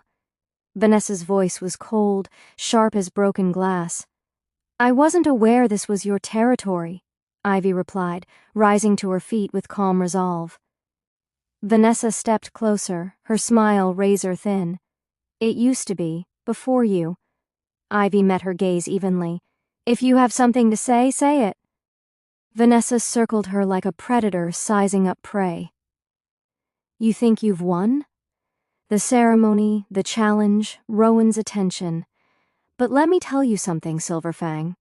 Her voice lowered into a hiss. "He'll never truly love you. You're nothing but an asset to him, a political advantage." Ivy's breath caught, but she held firm. "Believe what you want. Your opinion means nothing to me." She turned to leave, but Vanessa's words stopped her cold. "Rowan is at the border between Blackthornne and Silverfang right now. Because of you." Ivy spun around. "What are you talking about?" Vanessa stepped closer, savoring every word. "Rogues attacked the eastern line. They claimed they carried your scent." Ivy's stomach dropped. "My scent?" Before she could process more, a familiar voice sliced through the darkness. "Ivy." She turned. Rowan stood in the garden's archway, his armor torn, blood on his sleeve, his expression unreadable. His face was shadowed by something darker than exhaustion. "Rowan." She stepped toward him, but stopped when she saw his eyes. Cold, distrustful. "Is it true?" he asked, voice low, dangerous. "Did you meet with rogues?" Ivy froze. "What? No, I don't even—" "They swore they carried your scent," he said, stepping closer. "Tell me the truth, Ivy." Her heart pounded. "You think I would betray you?" Silence. The leaves rustled in the wind, whispering secrets. From the shadows beyond the archway, Magnus watched, a satisfied smirk playing on his lips. Vanessa stood near him, her smile a mirror of his. The game had begun. Chapter 16. The Shattering. Ivy stood alone in the great hall, surrounded by an oppressive silence. But it wasn't the kind that brought peace. It was the kind that followed death sentences and betrayals. The council had been summoned in haste, their faces grim and cold. The long stone table, etched with centuries of runes, bore the weight of judgment. Rowan stood at its head, still bloodied from the last skirmish. His fists clenched at his sides, jaw tight, his expression unreadable. Ivy's heart pounded like a war drum, but her confidence remained intact. She didn't cower. Her ocean eyes held the room with quiet defiance. Magnus rose slowly, his movements deliberate, as if savoring the moment. A stack of ancient scrolls bearing the Silver Fang crest lay in his hand. His voice carried the solemnity of a priest delivering a eulogy. "I never wanted it to come to this," he said, letting his gaze sweep dramatically across the council. "But the truth has a way of revealing itself." He unfurled one brittle parchment and laid it on the table. The edges were torn and singed as if pulled from a fire. "This," he announced, tapping a finger to the bottom of the scroll, "was intercepted en route to Silverfang territory. It confirms our worst fears. The scroll was a battle directive. Detailed defenses of Blackthornne, alpha lineage vulnerabilities, and troop placements were inked across the page. At the bottom, in unmistakable handwriting, was a signature, Ivy Silverfang. A gasp rippled through the council. "I never wrote that," Ivy said, her voice clear, but a tremor betrayed her. She turned to Rowan, panic rising in her chest. "You know me." But Magnus wasn't finished. "There's more," he said, gesturing to Vanessa. Vanessa stepped forward, a smug smile on her lips and a glowing blue crystal orb in her hands. A memory, she purred, extracted from a Rogar seer caught near the eastern border. The orb hovered over the council table and shimmered with ethereal light. Then it projected an illusion into the air. There stood Ivy among wolves in silver cloaks, whispering, "Soon Blackthornne will fall. He believes me. I'll lead Silverfang to glory and burn Blackthornne from the inside out." Outrage exploded in the room. "No, that's not real! That's not me!" Ivy's voice cracked, raw and desperate. Her knees weakened, but she forced herself to stand tall, her eyes locked on Rowan. "Please, Rowan, you have to believe me. I would never betray you." But he didn't move. He didn't speak. He didn't even blink. Finally, he said quietly, "The scent at the border, the scrolls, the memory." He looked at her with eyes she no longer recognized. "Why does everything lead back to you?" "Because someone wants it to," she whispered. "Magnus, Vanessa, they've despised me from the moment I arrived." "They wouldn't fake something this elaborate," Rowan replied. "They're not the only ones who testified against you." That was when she saw it, the real doubt in his eyes, doubt sharper than claws, colder than snow. Her heart shattered like glass. "I gave everything to you," she said, barely a whisper. "I fought for your people. I bled for you." Still, Rowan didn't look away. Still, he didn't believe her. And that was all she needed to know. Her body stilled. Her pain turned to ice. Her tears dried up like winter dew. Then there's nothing left to say. Vanessa smirked. Magnus had a satisfied look on his face. Ivy stepped back slowly, past the accusing stares, past the floating crystal orb, past the illusion that had destroyed everything. Rowan didn't stop her, not even when her bare feet met the frost-covered stone outside the hall. The forest beyond Blackthornne Keep was ancient, older than memory, steeped in magic and mystery.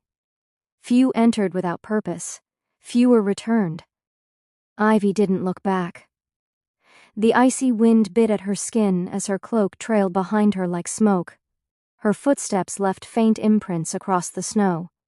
She walked for hours, her breaths ragged, her soul heavier with every step.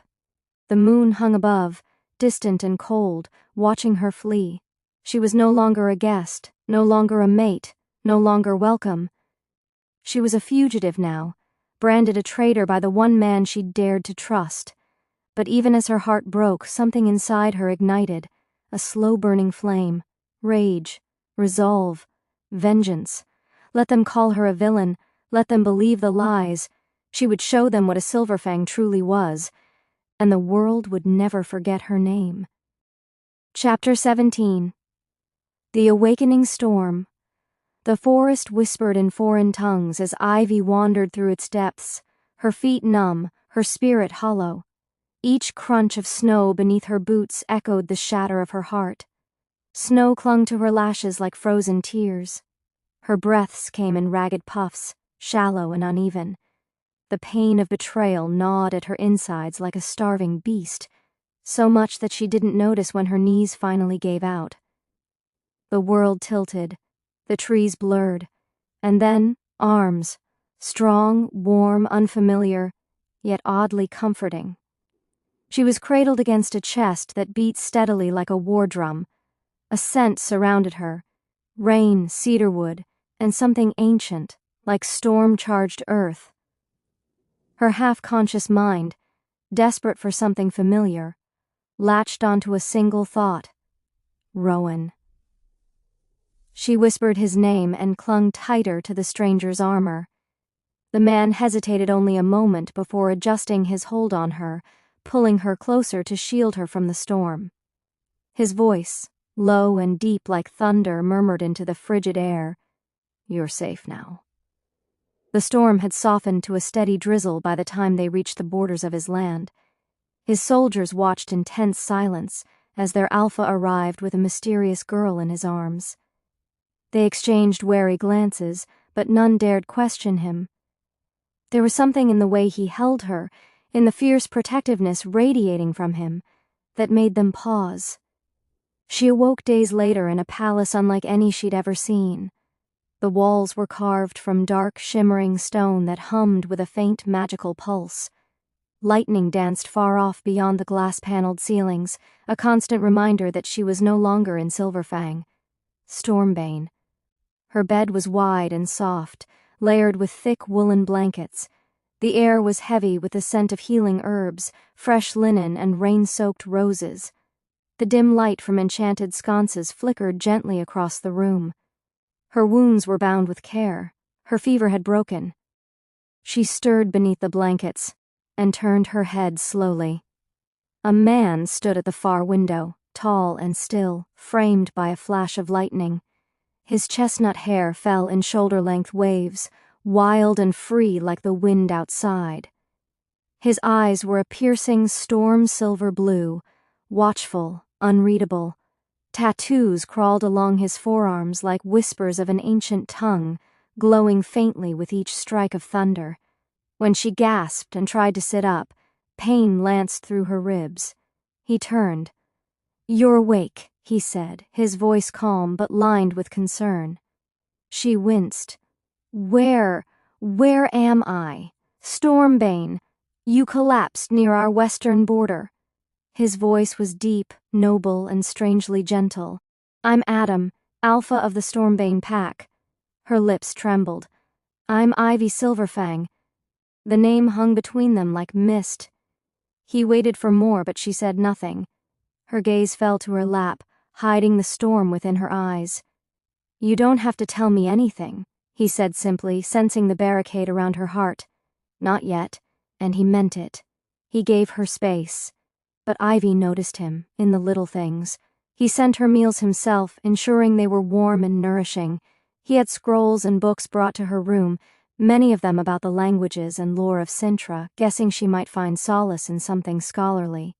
He placed her in the east wing, where her room overlooked the mist-filled gardens, their roses blooming defiantly in the cold. She often caught glimpses of him outside her window, sparring with his warriors, inspecting the ramparts, tending to the needs of his people. Never once did he ask for her time. Never once did he pry. But he was always there. And he saw her too, how she flinched at sudden noises, how she stared into the distance with unspoken grief, how she woke some nights crying out, her dreams haunted by shadows and betrayal. What Ivy didn't know, what even Adam barely understood, was that fate had already spun a new thread between them. The pull he felt the moment he touched her in the snow, the strange ache in his chest when she whimpered another man's name in her sleep, the calm that swept across his storm-racked kingdom the moment she arrived. She was his mate. But she had already been fated to another, and he could feel it, an unmade bond clinging to her soul like broken glass, invisible but deeply embedded. The scent of another's claim lingered around her like a bruise the soul had not yet healed from. Adam said nothing, not yet.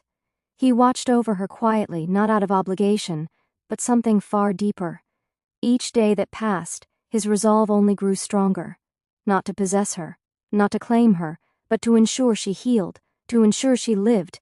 And when she was ready, she would know the truth, that sometimes fate gives you more than one chance at love, that sometimes the storms we fear the most are the ones that bring us home. Chapter 18. Truth in the Storm. The days at Stormbane were unlike anything Ivy had ever known. Quiet, gentle, healing. The ever-present hum of thunder in the skies now felt less like a warning and more like a lullaby, cradling her broken soul. The scent of damp earth, the rustling leaves, and the soft rumble above became her rhythm. Ivy spent her mornings walking through the castle gardens, her bare feet brushing through dewy grass, her body growing stronger, her spirit slowly stitching itself back together. Wildflowers bloomed as though in greeting. The wind whispered secrets only she could hear. Though she often kept to herself, she couldn't deny the presence that watched over her, patiently, respectfully. Adam. He never hovered, never demanded.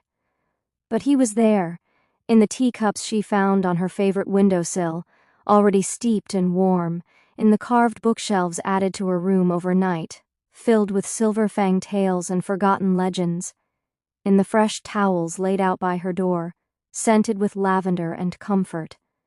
He was in the silence she had begun to trust, and in the way he looked at her, as though she were something fragile but unbreakable. One evening, as the storm rolled gently outside and the sky pulsed with distant lightning, Ivy found herself standing on the balcony of her chamber, gazing into the horizon. "You don't talk much," Adam said behind her, his voice as low as the rolling thunder.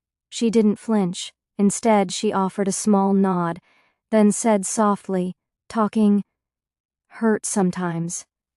"I understand." He leaned beside her, leaving space between them. There was a long silence, the kind that didn't demand to be filled.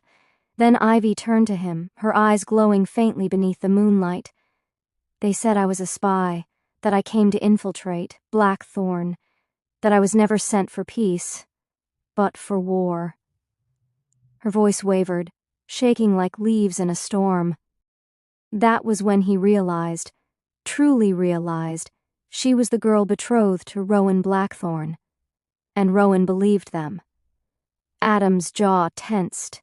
He didn't speak right away, but when he did, his words were steady. "You're not a liar. You don't seem like one." Her eyes snapped to him in shock. "You believe me?" He shrugged, the wind tossing strands of his chestnut hair across his face. "Stormbane wolves can sense deception. You've spoken only truth since the moment I carried you into this keep." Ivy blinked fast, tears threatening. Why do you trust me when no one else does? Adam met her gaze fully. Because I see your pain, and I don't need proof to know what betrayal looks like. In that moment, something cracked open inside Ivy, and for the first time since fleeing Blackthornne, she didn't feel alone. Back at Blackthornne Keep, Rowan had tried to bury himself in duty, in battle drills, in council meetings, tried to silence the ache in his chest with sweat and strategy, tried to forget Ivy, but his wolf was restless, uneasy. Ever since Ivy vanished into the wilderness, something inside him had unraveled. Her scent was gone, her voice just an echo. And yet, something didn't feel right. The memory of her eyes when she pleaded her innocence, wide, wild, broken, haunted him. He became short-tempered, angry, and snapped at little things. His commands were harsh, his presence heavy. Una never spoke to him anymore. His mother, Elira, would look at him with strained eyes and tight lips, as if silently begging him to see what he'd done. He replayed the accusation over and over again. The way his father, Alpha Magnus, had presented the fabricated Silverfang scrolls.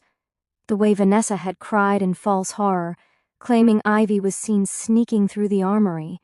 The whispers from the court, the rush to judgment, and his own hesitation. He hadn't defended her, not even tried, and that realization made his chest burn with shame. Late one night, driven by something he couldn't name, Rowan crept into the keep's archives. Dust danced in the slivers of moonlight that pierced through the high windows. Scrolls and enchanted ledgers lined the towering shelves. He moved methodically, searching for the original correspondence from the Silverfang elders, the letters that had supposedly changed from peace to espionage. What he found instead were forgeries, but beneath those, tucked in a hidden drawer, beneath enchanted bindings, he found the true letter, the originals. Neatly placed atop the stacks the forged scrolls in ink that were fresher than the originals. He compared the two, and the forged one was too new to have arrived months ago. The wax seals of the forged one bore the faintest imperfections. But the true scroll, its parchment was aged and worn, sealed in Silverfang wax, the script flowing with sincerity. It told a different story. Ivy had come in peace, sent by her father, Alpha Aldrich, with hope and honor, bearing the weight of a fragile truce between two war-torn packs. She had offered her hand and been met with chains. Rowan's heart thundered in his chest. She had been telling the truth, and he had let her fall. Alone. Rage curled through him, hot and poisonous, a storm brewing beneath his skin. "Father," Rowan whispered under his breath, fingers trembling around the letter. "What have you done?" Chapter 19. The Conspiracy Unmasked. Rowan stared at the parchment in his hands. The wax seal of Silverfang opened recently by him, untouched by tampering. It was dated weeks before Ivy's arrival at Blackthornne Keep. The words were clear. Ivy of House Silverfang, daughter of the White Flame, was sent in peace. Her mission to build an alliance, to prevent war, to prove that the old wounds between the two packs could finally begin to heal. Everything Magnus had claimed was a lie. The realization crashed over him like ice water, sending a shiver up his spine. Rowan staggered back a step, clutching the parchment tighter as if afraid it would disappear. It felt like the floor had crumbled beneath his boots. He had believed them, his father, the great and revered Alpha Magnus, and worse, he had believed Vanessa, whose soft sighs and wounded looks had always masked venom. Rowan's gut twisted with regret as memories swirled around him, Ivy pleading in the council chamber, Vanessa smirking at her discomfort, Magnus demanding her silence. And Rowan? He had stood there like a fool. Rage pulsed hot in his veins. He stormed into the war room, sweeping scrolls off the oak table, the sound echoing like thunder. He dug through the archives, pulling out maps, guard logs, entry reports, access scrolls, anything that could explain the intricacy of the deceit. One by one, the puzzle pieces clicked into place. Vanessa had manipulated the palace watch. The forgeries were slipped into the royal archives just days before Ivy was summoned. Guard rotations were adjusted subtly to allow rogue-scented intruders near the borders. And Alpha Magnus? He had accepted a forged memory orb as proof that Ivy had colluded with rogues, an orb that Rowan himself now saw was tainted with illusion magic. He remembered that day all too well. Ivy, surrounded in the council chamber, her voice shaking but brave. No one had listened, no one had defended her. It had all been choreographed. Just then, the door creaked open. His younger sister, Una, stepped inside. Barefoot and wrapped in a midnight blue cloak, she looked more like a ghost than a princess. Her eyes, dark pools of sadness, locked onto his. "You found it, didn't you?" she asked softly. Rowan looked up, startled. She hadn't spoken of Ivy since the night she fled. "I saw the original scrolls vanish that day," Una continued, her voice barely above a whisper. "I knew something was wrong. Ivy." She was good, Rowan, the kind of good people write stories about, and you let them tear her apart. His heart clenched. Her words weren't angry. They were grieving. "I didn't believe her," Rowan muttered, staring down at his hands, the parchment now trembling between his fingers. "She asked for nothing, expected nothing," Una whispered, stepping closer. "She didn't fear you. She believed in you, even when you gave her no reason to. And now she's out there, alone." Her words pierced deeper than any blade. Guilt surged in him like wildfire. Rowan closed his eyes. He saw Ivy again, in the garden, her laughter dancing in the wind. In the moonlit corridor, when she first reached for his hand, and in the chamber of judgment, standing tall while everyone turned their backs on her. "I didn't protect her," Rowan said, voice raw. "I let her think she was alone. And I swore to protect her." Una reached into her cloak and pulled out a small object, placing it gently in his palm. A locket, Ivy's, the same one she had given Una in secret. "A charm of peace and light," Una said, her voice catching, "engraved with Silverfang runes. She said it would keep me safe. She never stopped thinking of others, even when no one thought of her." Rowan stared at the locket. The runes shimmered faintly. "You still have time to make it right," Una said softly. "But not if you stay here." That night, Rowan called for the guards. Vanessa was dragged from her opulent chambers in stunned silence. Her silk robe fluttered like torn wings, her beauty undone by fear. "You'll regret this, Rowan," she hissed as they bound her in silver cuffs. "Everything I did was for you." "No," Rowan growled, his wolf rising behind his eyes. "You did it for yourself, and you will answer for every lie." He turned to the palace watch. "Seal my father's war records. Confine him to his wing until a full council can review his betrayal." Chaos rippled through Blackthornne Keep. Whispers turned to roars. And yet, Rowan moved with purpose, no longer a prince shackled by politics, but a man determined to right the worst of wrongs. By dawn, Rowan stood before the gates in the dark leather of a rogue hunter, sword at his back, bow across his chest. His obsidian wolf form lingered beneath the surface, trembling with urgency. Una met him there, wind tugging at her cloak. "Bring her home," she said. He didn't respond. Words were too small for what he needed to do. Rowan shifted, his massive wolf body gleaming like shadow under the stars. With a final glance at the keep he had once called home, he bolted into the forest, the night parting for him. He was no longer searching for truth. He was chasing redemption. He was chasing Ivy. Chapter 20. Where the moon never spoke. The cold night air clung to Rowan's cloak as he and his pack warriors approached the high, gleaming walls of Silverfang. Midnight painted the mountains in hues of ash and shadow, the wind howling like the ghosts of the first wolves. Each step forward echoed with uncertainty, though his heart beat with purpose. Silverfang Palace stood tall in the moonlight, majestic and ethereal. silver stone kissed by the stars. But its beauty was hollow. Ivy was not there. Rowan had sent word ahead, his message urgent. Ivy was missing. He expected chaos, concern, perhaps even hope.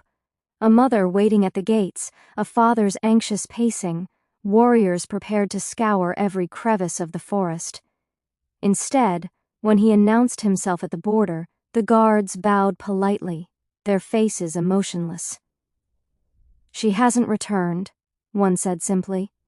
No panic, no search. Inside the palace, things weren't much different.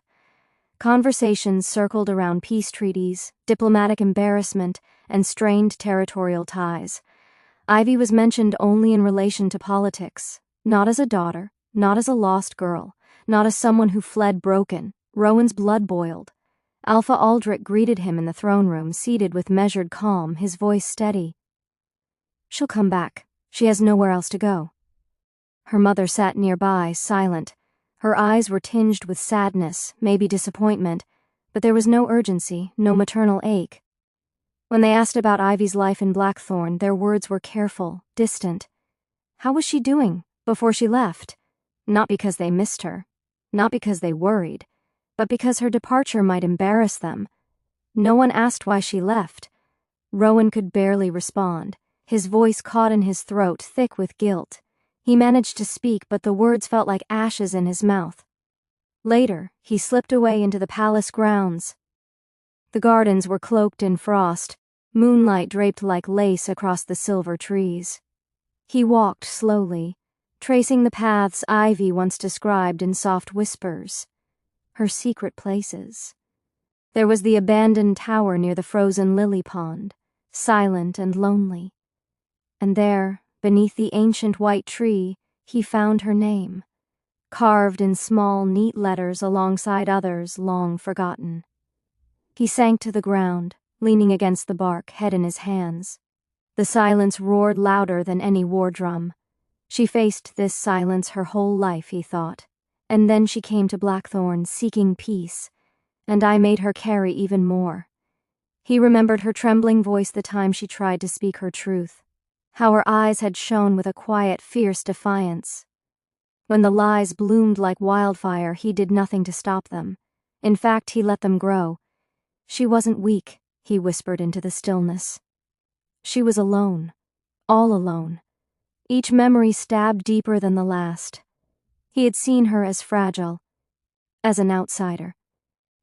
But the truth was, Ivy had always been a storm contained in silence. He stood beneath the tree, moonlight catching in his hair, fists clenched. This wasn't just about apologies. This was about redemption. He had let her fall when she needed a hand, kept quiet when she needed to be listened to, and now the weight of that cruelty sat heavy in his soul. "I won't let her disappear," he swore under his breath. "Not again." He turned his back on Silverfang. "She didn't return here," he said aloud to his warriors, voice like steel. "That means she's still running. And I'll find her, even if I have to search through the whole of Sintra." He mounted his wolf, the others falling in line behind him as they descended into the night, the winds at their backs, fate urging them forward. But fate had already taken another path. Ivy wasn't running anymore. She was healing, in the arms of another alpha, and Rowan's journey was only just beginning. To be continued. If you enjoyed this audiobook, subscribe to my channel for more interesting audiobooks. Join my channel by becoming a member and have early access to stories and the second part of this interesting audiobook and other books. Save the playlist for more upcoming audiobooks. Don't forget to give this video a thumbs up. Check out new audiobooks in my channel. Do you think Ivy will forgive Rowan or accept Adam's love as his fated mate? Comment your answers in the comments section. Thanks for listening.